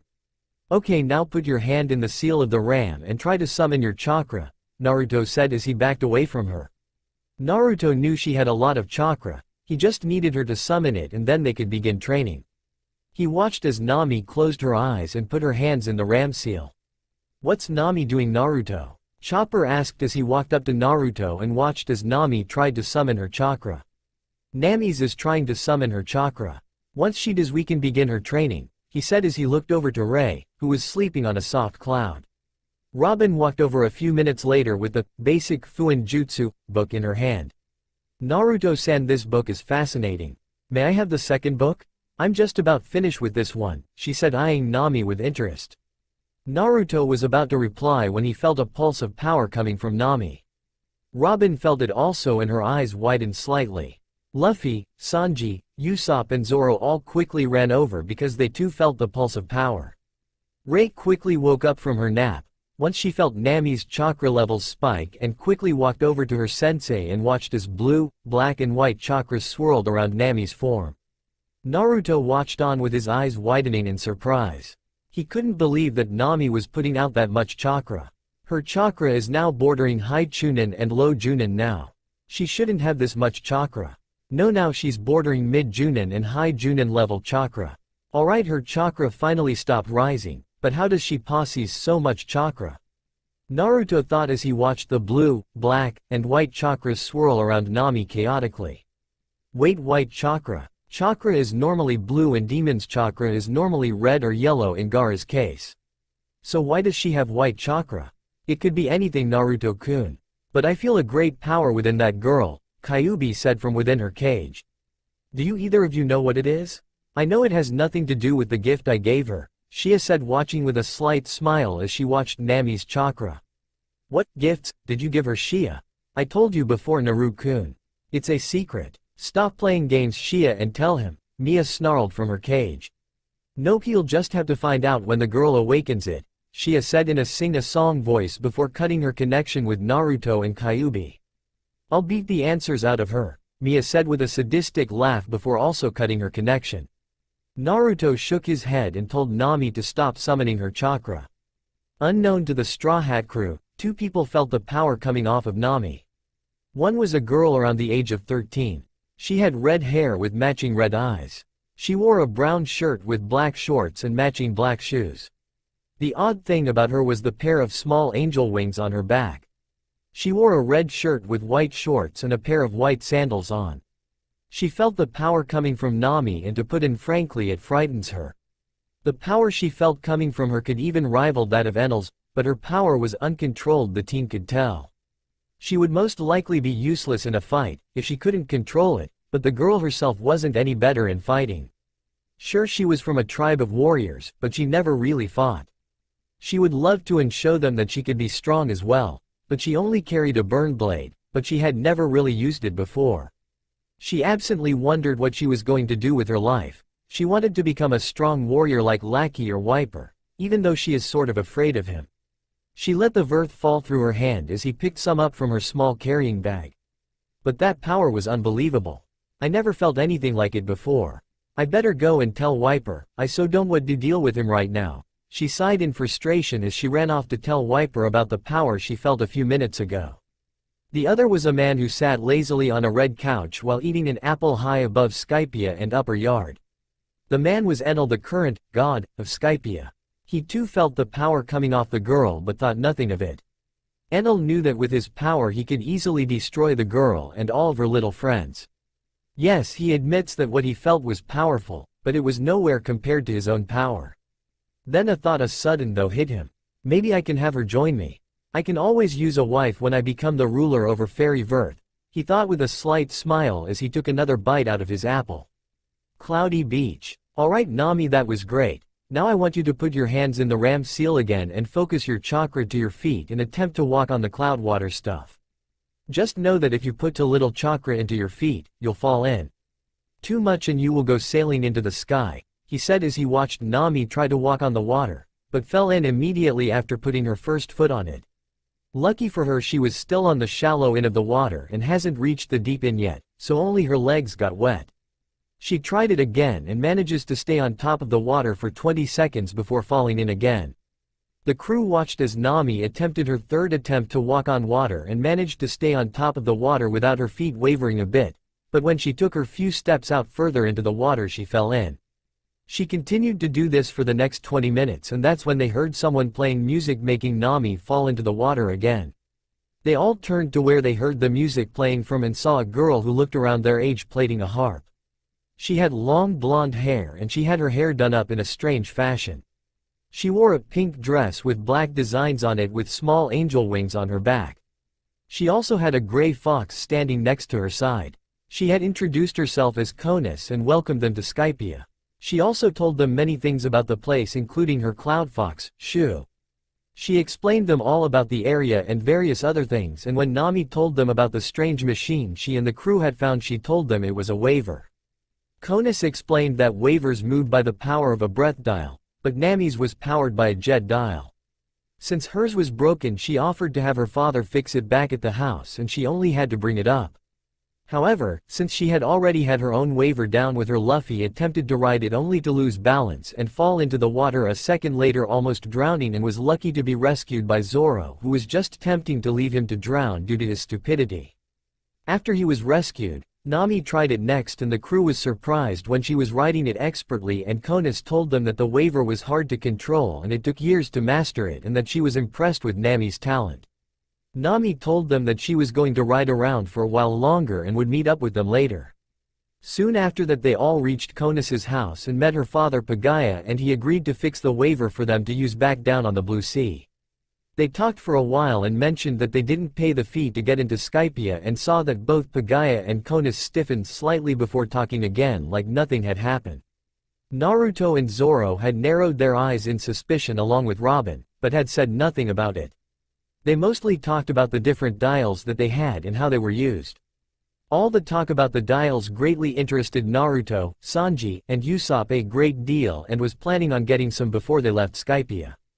However, elsewhere Nami was not having such a good time and had just witnessed a man get fried by a huge bolt of lightning after he had told her about the four priests, and to have Nami tell him family that he was sorry and that all the other workers who had worked for God were killed.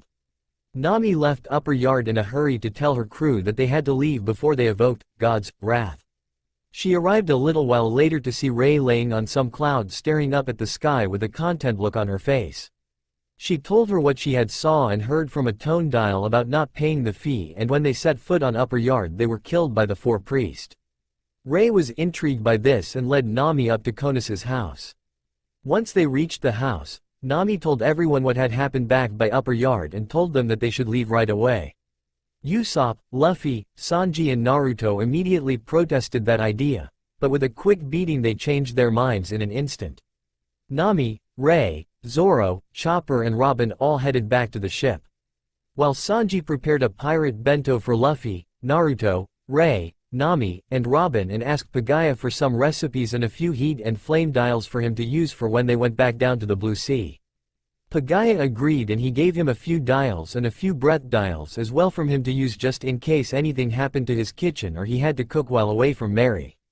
What none of them noticed was that Konas had pressed a device in her hand and pressed a button on it alerting a speedy shrimp to take Mary away towards Upper Yard. When the crew saw Mary being taken away by a giant crab they ran after it and saw that the ship was heading towards Upper Yard. Luffy then asked if they knew any way to getting to Upper Yard and Konas nodded her head yes, and they soon headed off into town where they could get them a boat for them to use to get them to their destination. The crew watched as the Skypians all backed away from them and looked at them in fear. Naruto even spotted the annoying white berets were following them as well. They had to fight them earlier on in the day, but Naruto wouldn't actually call it a fight. He would call it more of a one-sided fight in the Straw Hats' favor, but that's in the past and they were being followed. They soon reached the docks and Konas finally told them the truth about why their friends had been kidnapped. She told them how she had to do it and if she didn't both he and her father would have been killed by Enel. She also told them that Enel knows everything that happened there and she was sorry for betraying them. The crew was pretty pissed, but not because she betrayed them. No, it was because she told them and now she was endangered and no sooner had they yelled at her a light shined in the sky. This alerted all the Skypians that Enel was passing his judgment on Konas and the pirates. Luckily for them they all got out of the way in time and Konas was saved by the Sky Knight Gonfall. Gonfall then took off with Konas to his place, while the remaining Straw Hats traveled towards Upper Yard in a crowboat. Upper Yard. Once the speedy shrimp dropped going Mary off at the sacrificial altar in Upper Yard the kidnapped crew tried to find a way off of it. Zoro had wanted to swim across, but that idea was soon dropped when many sky sharks appeared and ate a south bird that had fell in the water. Now here they were trying to figure out a way to get off the altar without becoming shark food. Nami paced across deck with a frustrated look on her face. She had already told no one to blow the whistle that Gonfall had given them or she would be forced to kick their asses. Zoro, who had been leaning against the rail, glared at her. "Nami, would you stop pacing around? You're really getting annoying," he said with a frown on his face. Nami stopped in her pacing and glared at him. She did not need Zoro's remarks at the moment. She already was feeling frustrated and she had a major headache for reason unknown to her and it was really pissing her off. She had felt fine earlier while riding on the waver, but as soon as she got back to the white beach her head started pounding and her arm began pulsating with power once again. The headache only felt like a small tick, but now it felt like someone was pounding on her head with a 30-pound mallet. The pain was getting too much for her and she staggered a bit, while holding her head. Zoro saw this and was looking quite concerned for Nami at this point. "Nami, you feeling alright?" he asked, gaining the attention of his crewmates. Nami heard Zoro call her, but she couldn't bring her body to move. She slowly lost feeling in her legs and she collapsed to her knees but catching herself with her hands before she crashed face first into the ground. Her vision slowly blurred and before she knew it she passed out and her world went dark. Nami's mindscape. Nami opened her eyes in a daze. She slowly got to her feet and found herself in a large grove filled with mikan. She grabbed one and took a bite out of it and was surprised how much the mikan she just tasted tasted like the ones her mother Belmere. She grabbed another one and slowly walked around the area to find where she was at. She wondered where her crew was and what she was doing in the middle of a grove of mikans. She knew they wouldn't abandon her, at least she hoped they didn't because if they did she would literally rip them to shreds with her claws. She blinked and wonders why she would think of thoughts like that about her crew and just shook it off and decided to figure what was the last thing that she had remembered. "First, I see some guy get killed by God while riding on the waver." Then I told everyone about what I saw and demanded that we left right away. After that we got on. Mary and myself along with Robin, Ray, Zoro and Chopper was carried by some weird thing towards the one place I didn't want to be. Then my headache that I had earlier increased to unimaginable pain and Zoro said something to me and then everything went dark after that, she said as she walked into a clearing where she saw a 3-story white house with a black maple door. Curious, she walked up to the door and knocked on it. She waited for a few moments before trying again. Getting frustrated, she was about to start banging on the door, when said door suddenly opened revealing herself. But this Nami looked entirely different. Instead of orange hair and red eyes, she had black hair with black eyes. She wore a form-fitting black kimono with the yin symbol from the yin and yang emblem on the front of her kimono. Her eyes were cold and filled with nothing but contempt when she stared into Nami's eyes. "So you finally decided to grace us with your presence, Yang-chan," the dark Nami said with a smirk on her face. "What do you mean us? And why did you call me Yang?" the light Nami asked with a confused look on her face. "That will all be explained when you move your ass inside this house," she said, walking in without caring if the light Nami followed her in or not. Nami blinked a few times before walking in after her, but not before she closed the door behind her. She walked through the house and passed by a mirror as she tried to locate where the dark Nami went to. She paused in front of the mirror when she saw her appearance. It was changed and she was surprised when she hadn't noticed it before. She no longer had black highlights in her hair and it was now its normal shade of orange again. Her eyes were still their normal red and she noticed that she no longer had her claws anymore. She also saw that she was wearing a similar dress as the dark Nami, except her kimono was white and she had the yang symbol in the middle of it. She wondered why her appearance changed, but just shrugged it off for the time being and went to go find the dark Nami. She found her 5 minutes later sitting on a couch kissing a blue-skinned woman and slowly broke apart from each other when the light Nami walked into the room. Nami stared at the two of them with a blush on her face and quickly fought it down to stare at the blue-skinned woman. She had long silky black hair that went a little past her waist. Her golden eyes that had slits in the irises stared seductively into Nami's red eyes and she felt herself getting weak in the knees as she stared into them. The woman wore a blue kimono that hugged her body, showing off her breast that Nami felt herself staring intently at. She had a slit going down from her thigh to her bare blue feet, showing off her silky smooth legs. She slowly got to her feet and made her way towards Nami, and before Nami could react she found herself kissing the blue-skinned woman. Her mind ran a mile a minute as the kiss continued on and surprisingly she found herself slowly kissing back. After 5 minutes of kissing, the woman pulled back and went to sit down back on the couch where the dark Nami was watching everything with a smirk on her face. Nami was in shock for a few moments before she stared at the two with a little anger rising in her, but not much for some reason. "What the hell was that? Where the hell am I? And who the hell are you two?" she asked with narrowed eyes as she sat on the opposite couch than the two strangers and trying her best not to think about the kiss she had just received and returned. The blue-skinned woman grinned a seductive grin at the glaring Nami. "I'll answer all your questions in order, Nami-chan," the woman said, still smiling a seductive smile towards the slightly blushing Nami. "What you just experienced was a very wonderful kiss from one white dragon," she giggled as she saw Nami's blush darken. "We are currently inside your mindscape and you are currently in my domain, which is basically this house and the area surrounding it, except for the grove of Mycans out there. That would be your domain and your house is on the opposite side of the field," she explained while staring at her claws while not telling her about the third domain within her mind, and decided that she need to master her power first before she went to her other guest. "You can call me Miyu and I'm the dragon that was sealed inside you when you went through the chakra ritual," she explained. Then the dark Nami took this time to introduce herself when she saw the light Nami stare at her with her arms crossed over her chest. "And I'm your demon side or your dark side and you can just call me Yin," she said as she leaned her head against Miyu's shoulder. Nami sat in silence for a few minutes processing everything she had just heard and finally spoke after 5 minutes of silence. "So I have a dragon demon sealed inside of me like Naruto had with his 2 demons." Both Miyu and Yin nodded their heads simultaneously. "I also have a dark side that I never knew about and she called herself my demon side." Once again they nodded their heads in unison. "And I'm apparently inside of my mind." They once again nodded their heads. "So why am I here?" She asked in a calm voice that surprised both Miyu and Yin because they thought for sure that Nami would blow a gasket at the two of them or tell them how unbelievable how their story sounded.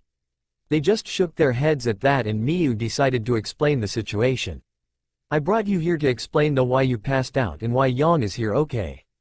So don't interrupt me or ask any questions until I'm done, okay?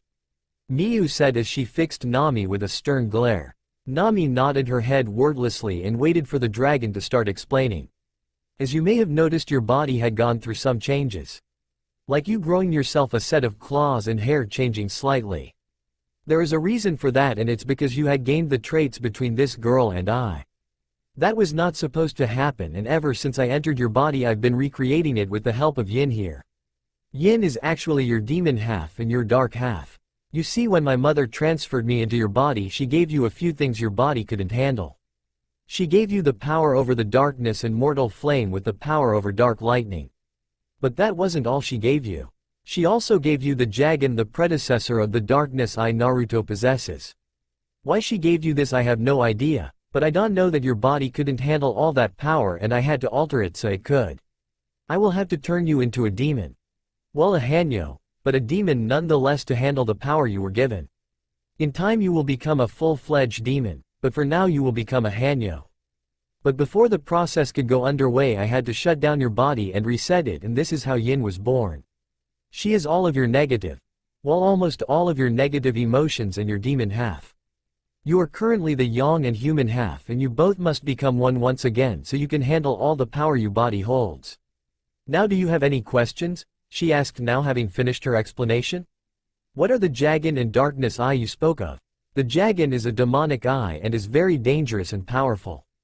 It amplifies all of your abilities and allows you to summon both the hellfires of Makai and the fires of the human world. This eye also allows you to see fast movements that wouldn't be seen by the natural eye. It gives you a few psychic abilities like hypnosis, telepathy, and remote viewing. Just in case you don't know, remote viewing allows you to find or see a person or place if you know what you're looking for, even if you are 1,000 miles away from the person or thing you're trying to find. You would be able to hear and speak with them with your telepathic powers. Now the darkness eye is the weaker form of the Jagan. It has almost the same abilities as the Jagan, except that it doesn't have any psychic abilities, she said while rubbing her arm. She then remembers something important and decides to tell her now so she wouldn't forget. Also, you should know that you should never insult the Jagan eye, and make sure you tell your friends that as well when you leave this place, she said in a serious tone. Why shouldn't I or anyone insult the eye? Because the Jagan has a mind of its own, and when it's insulted, the person who insulted it will be killed no matter who they are. Friend or foe, they will die, and the Jagan would take over your body if it had to, just to have its revenge on the one who insulted it. So I advise you to cover it up with this cloth, she said as she walked over to Yang and handed her a long white cloth that had a strange feeling coming from it. How am I supposed to use it, if it's inside of my mind? Simple, just picture the cloth and it will appear in your hand in the outside world. Now enough questions, I need the two of you to intertwine your hands with each other and act as if the two of you are leaning in for a kiss, and then you will be fused into one once again, she instructed, and both Namis stood across from each other and did what they were told. They intertwined each other's hands with each other and leaned in as if they were leaning in for a kiss while never breaking eye contact with each other. And moments before their lips touched each other they were surrounded by a bright light. Moments later the light died down and only one Nami stood where there were once two. This Nami looked like the original Nami with her orange hair and red eyes. The only thing different about her was the slit going across her forehead and the black and white kimono with the yin and yang symbol on the front of it. She looked up at Miyu with a soft smile on her face. I feel great, thanks Miyu-chan, she said while giving Miyu a hug and a soft kiss on the lips, and quickly broke away from her with a huge blush on her face. Why do I keep doing that? It's like I have no control over my hormones, she said with a frustrated sigh. Miyu just gave Nami a smirk before explaining the situation to her. Going merry. 3 hours later. Nami slowly opened her eyes and slowly sat up. She rubbed her eyes and surveys her surroundings to find that she was in the medical bay. She looked around to see that Robin was sitting on a chair next to her bed sleeping with a book on Fuinjutsu hanging loosely in her hand. Chopper was leaning against Usopp on a nearby wall, who had some drool coming out the corners of his mouth. Zoro was sitting against another wall with his arms crossed over his chest while sitting with his legs crossed snoring away. Finally there was Rei, who was sleeping peacefully on the floor with her arms folded behind her head while snoring lightly. Nami shook her head and decided now was the best time to try out her Jagan. She sent a little yoki to her head and the line that was on her forehead slowly opened and her hair slowly began to stand and spike up.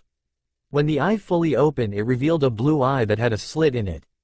Nami, knowing that it was open, decided to try out one of the eye's abilities. I want to try out the remote viewing ability. But who to try it on? I know Nijiko, I want to see how she's doing. Okay, concentrate and focus on Nijiko, she thought as she closed her eyes trying to picture her sister Nijiko. As she focused and concentrated on finding Nijiko, the Jagan shined brightly.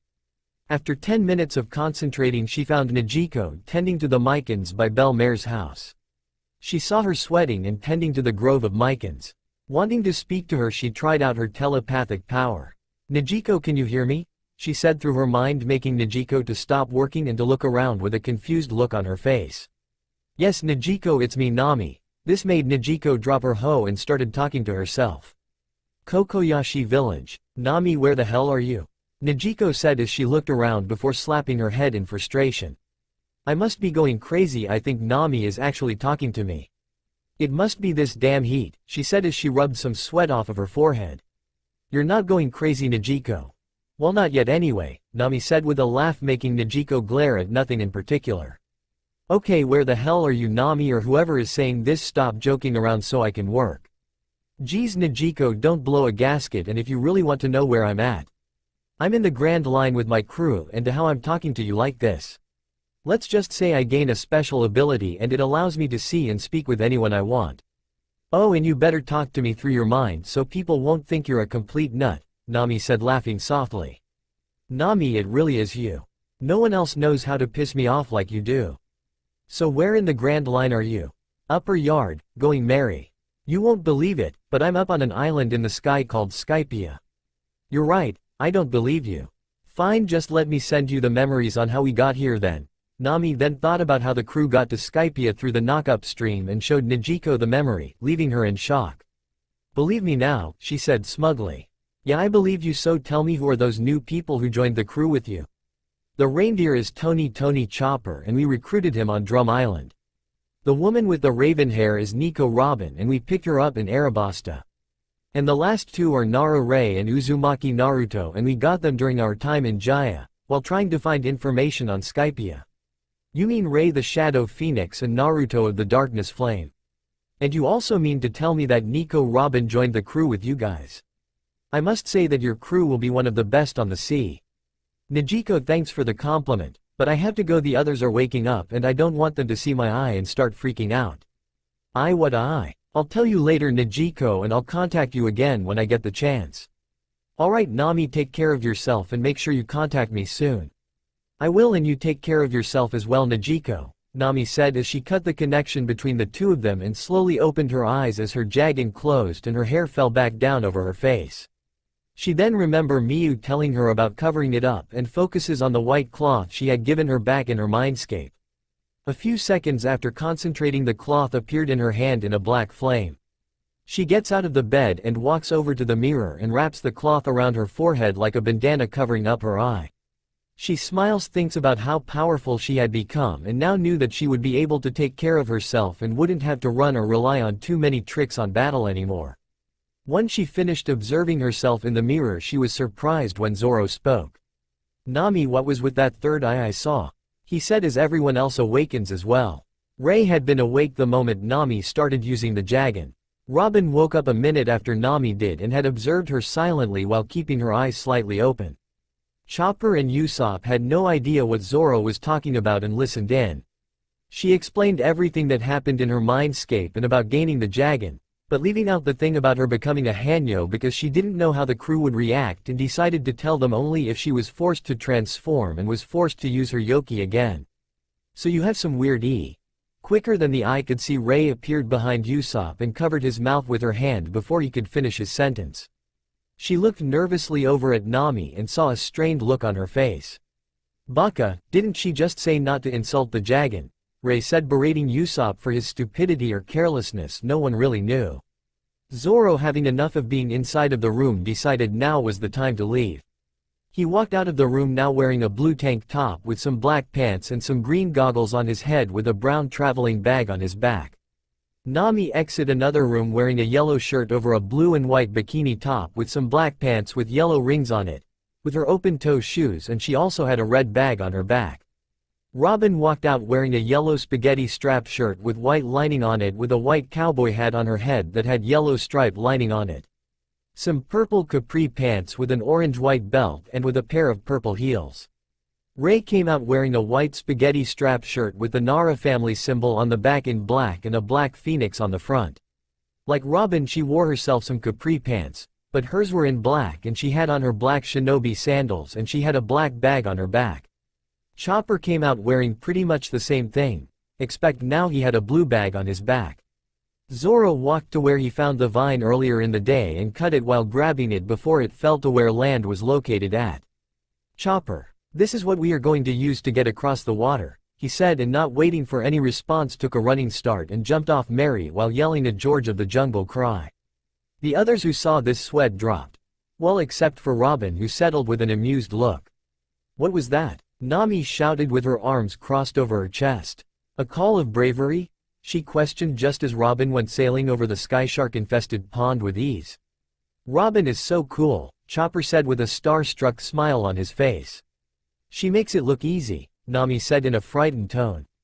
She then grabs the vine as it swings back to her. She grabs it nervously while looking at how far the other two were and how high she was with the vine. "This is a bit high," she said with a frightened look on her face.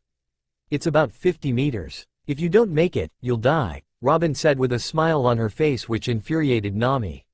"Stop scaring me." After a few minutes have passed, she finally jumped off the ship while screaming at the top of her lungs about how fast she was going. She then spotted a tree she was about to crash into, and luckily for her, Robin saved her. Ray watched them and looked at the vine and then turns to Chopper. "There's no way I'm going to swing on that thing. I'm going to take another way to get across. So are you going to be okay by yourself, Chopper?" Ray asked as she walked over to where the mainsail was making a large shadow. "Yes, I'll be fine, and if I need any help I'll just blow the whistle," he said, pointing over to the whistle hanging on the mainmast. Ray nodded her head while going through some hand seals, and she pictured Robin's shadow. "Kagehoku," she said as she walked into the shadow of the mast and disappearing while reappearing out Robin's shadow, scaring Nami, while startling Zoro and Robin. She even heard Chopper shout how cool that was. She feels eyes on her and see that Nami, Robin and Zoro was all staring at her. "I don't do heights," she said simply while walking in some random direction into the beast-infected forest. Zoro walked after her with Robin and Nami not too far behind. They walked for an hour trying to find their way around, but soon decided to split up to cover more ground. Nami told them all to meet back by the sacrificial altar in 5 hours' time. Zoro went by himself in some random direction.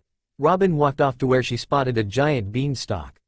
Nami, like Zoro, walked in some random direction with Ray walking with her to make sure she doesn't sow anything that may get herself killed. With Naruto. "Ah, what's up with all these damn balls?" Naruto shouted in anger and frustration. He couldn't believe how crazy this place was.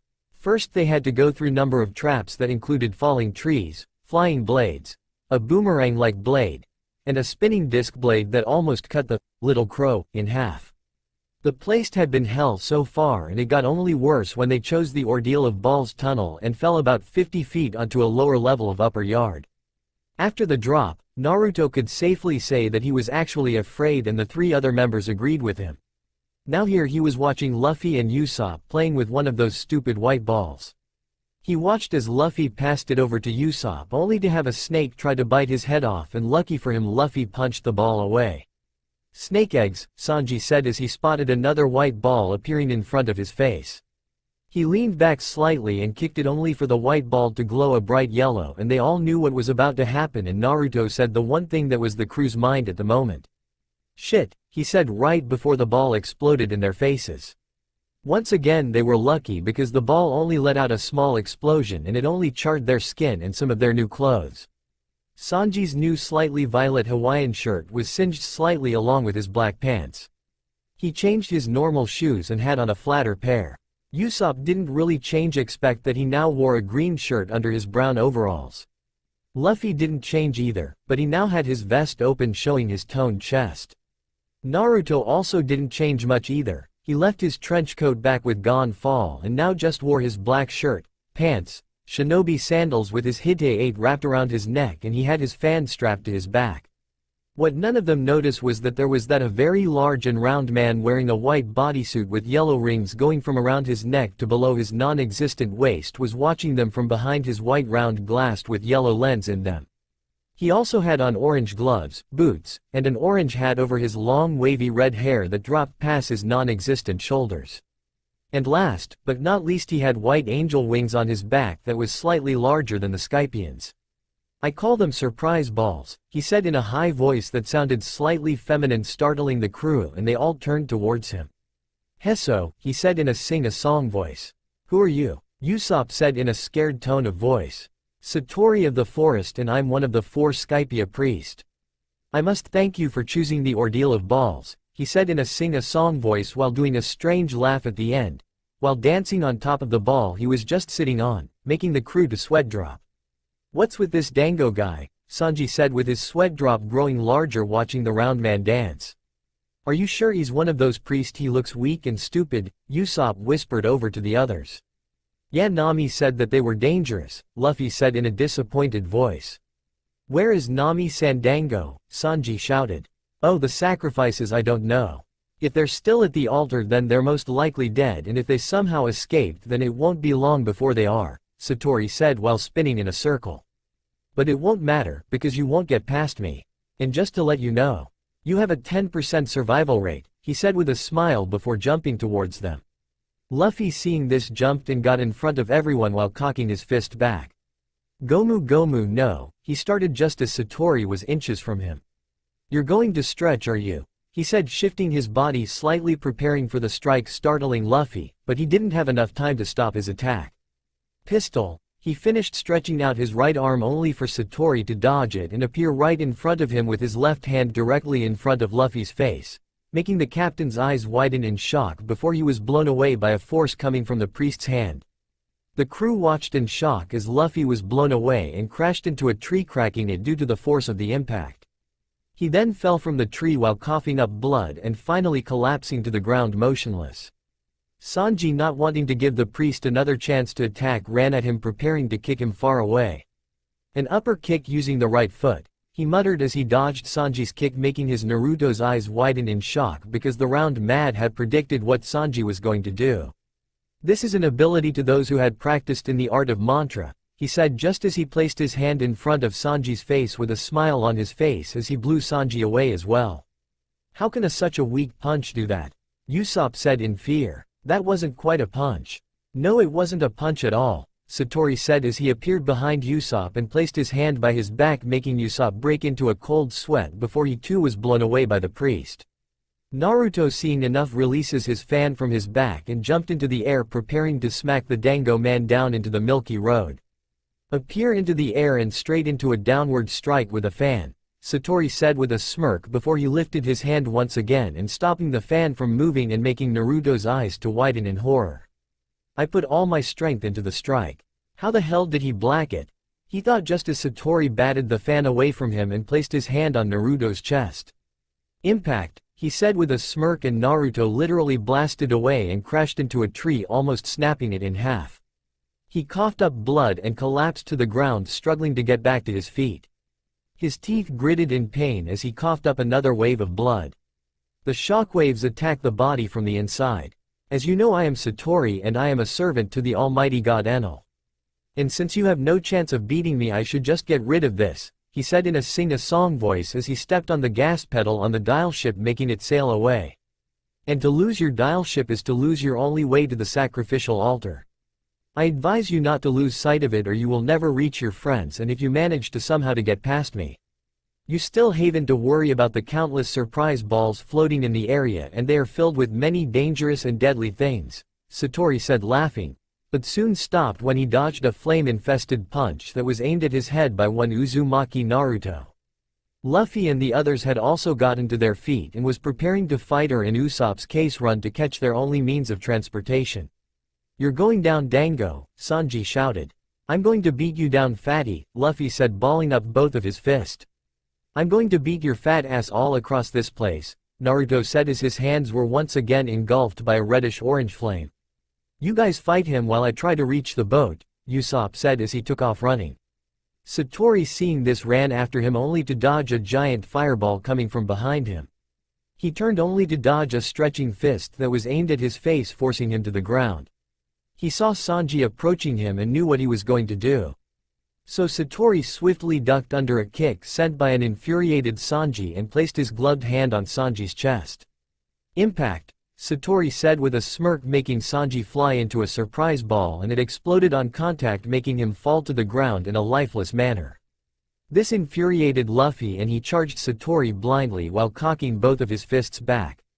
"Gomu Gomu no Gatling," he shouted, firing rapid punches at Satori, who skillfully dodged each one and got between Luffy's attacks, stopping him from continuing his onslaught of punches, and lifted his hand directly in front of Luffy's face. "Impact," he said as he blasted Luffy into a surprise ball and was surprised when nothing came out of it. "A dud. Lucky," he said in a sing-a-song voice. "A right kick from behind directed at the head," he said as he did a back flip over Naruto's kick and landed behind him and placed his hand over his back and did another impact attack and sent Naruto into 3 different surprise balls that were stuck together. The first ball had many snakes coming out of it and biting Naruto with their poisonous fangs. The second ball had knives shooting out of it, piercing Naruto's body all over and making him scream in pain, and the last surprise ball exploded, sending Naruto's body sailing into a tree, making it leave an impression of his body in it. He coughed up some more blood and he was steadily losing consciousness, before he heard 2 voices shouting from within him. "Get up and fight, Naruto," Kyuubi snarled from her cage. "Fight, Naruto-kun," Shia roared from within her domain. "If I even think you're giving up or going to lose, I will take over this battle for you. The overgrown fleabag is right, and besides, Naruto, you're stronger than this. Now get up and fight," Shia shouted, making Naruto's right arm pulse with power. Naruto nodded his head mentally and slowly closed his eyes and snapped them open a second later, revealing his Dujutsu, the Darkness Eye. He saw Satori jumping from ball to ball, gaining on Usopp and Sanji, who was trying to catch their boat. He saw Luffy slowly getting back to his feet and breaking into a sprint to catch up with the priest and his crewmates. Naruto felt his wounds healing and took off after Luffy and the others while using some chakra to increase his speed. He reached Satori a few minutes later, just in time to see Luffy get thrown away by the laughing priest. The priest soon stops laughing when he sees Naruto rushing him and knew exactly what to suspect. A backhand going across the face followed up with a high kick, and like her predicted, Naruto did what he said and dodged them effortlessly, but was shocked when he felt a searing pain coming from his gut. He looked down to see a flaming fist in his gut and he slowly backed away from the flaming fist, but due to his shock he wasn't prepared for the attack that hit him in his back. "Gomu Gomu no pistol," Luffy cried as he punched Satori in his back, sending him into a tree and cracking it on impact.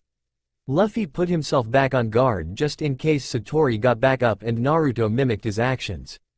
"Hey Luffy, when this fat ass gets back up, let's double team him, since I doubt that mantra stuff could work against 2 opponents at the same time," Naruto explained as he went through a few hand seals and his hands was covered in a mini whirlwind. Luffy noticed this action and refrained from asking him what it did, but just nodded his head. And after waiting for a few seconds longer, Satori got back to his feet while wiping the blood from his mouth. "It seems like playtime is over," he said with a frown, and was no longer smiling.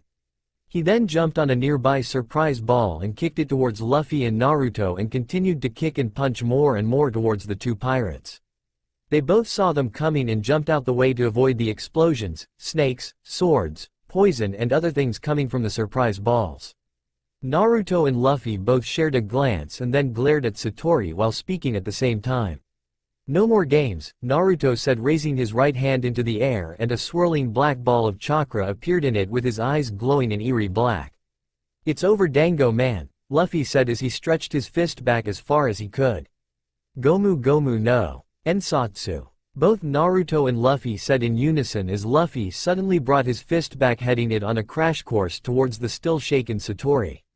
Once Luffy's wrist appeared in Naruto's vision, he grabbed it while being pulled towards Satori at high speeds. Before Satori had a chance to react, he was suddenly hit with the two pirates' two attacks.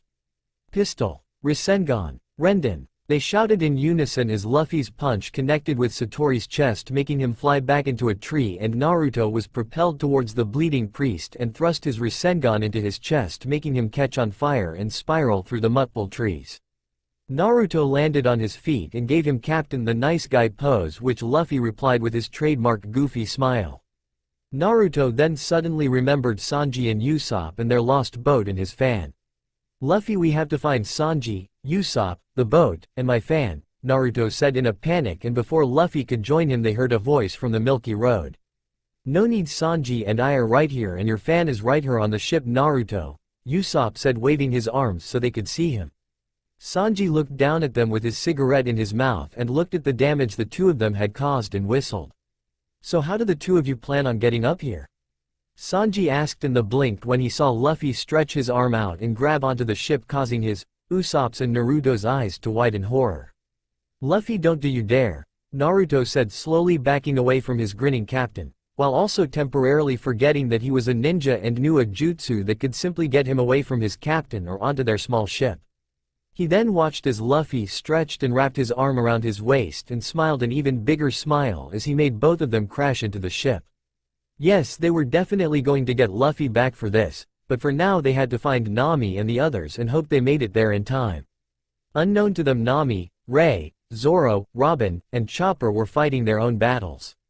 Nami and Ray had been walking together for an hour, and still haven't found any treasure or their friends yet. Ray sighed and leaned against a tree, not noticing that Nami hadn't noticed her stop and rest. After 10 minutes of resting, she gets back up and looks around for her orange-haired companion. She then came to a startling realization and frowned in frustration. Troublesome navigator, she thought in annoyance, and saw a blue beam heading directly towards her. She jumped out of the way and watched as the blue energy beam sliced right through the giant tree behind her. She blinked and turned her eyes to a girl holding a type of bazooka-looking gun in her hands. Her red eyes glared at Ray in anger, and she gripped her gun tightly in her hand. "You don't belong on this land," Isa spoke with a heavy glare on her face. "It's not like this troublesome place belongs to you. It belongs to all the Shandians. Now leave or I'll kill you." Ray ignored her and walked away, while melting into the shadows. Isa saw and felt her vanish, then she felt the girl behind her. She rolled away and aimed her burn blade at her. "Burn blade," she shouted, and fired her bazooka-type gun at the surprised shinobi, and a larger explosion rocked the area. "Nami, what was that explosion?" She looked behind her and saw that Ray was nowhere in sight. She closed her eyes briefly and focused on her Jagan. She tried to feel for Ray's essence, but couldn't find her anywhere. She couldn't even locate her life force. That's when Nami came to a startling conclusion that frightened her to the core. "Ray's dead." "I bet that explosion." Without a second thought she ran towards the area, but before she could go any farther, she found herself surrounded by 20 different goat-looking men, with a very man with long white hair. "Men, she is one of the 8 criminals, take her in, and I'll allow some of you to have some fun with her, after me of course," he said with a lust smile on his face. Nami's eyes narrowed angrily at him. This bastard had not just thought of actually raping her. No, he did, and she was going to make him suffer, along with every single last of his goat men, who had licked their lips. Her Jagan flashed angrily, and the cloth covering her third eyes was beginning to burn in anger. Nami pulled out her clean attack from her right thigh, and pieced it together, while the goat men, and the fat white guy, were having UAL fantasies. Nami started twirling 2 pieces of her staff in circles at a rapid pace, and a large storm cloud was forming above their heads. Unfortunately for Nami, one of the goat men saw her, and immediately rushed towards her, and gave her a brutal spin kick to her face. She was sent sailing into a tree, and it cracked under the force of the hit. Nami coughed up some blood, but managed to get back to her feet. She glared angrily at the smirking goat man and his calm Apnians. Oh, how she wished she could just blast the freak to shreds, and to answer her call. Her right arm pulsed with power, and a black electrical charge went through it. She grinned weakly, hoping what she was about to do would work. She unwarped the bandage on her arm a bit,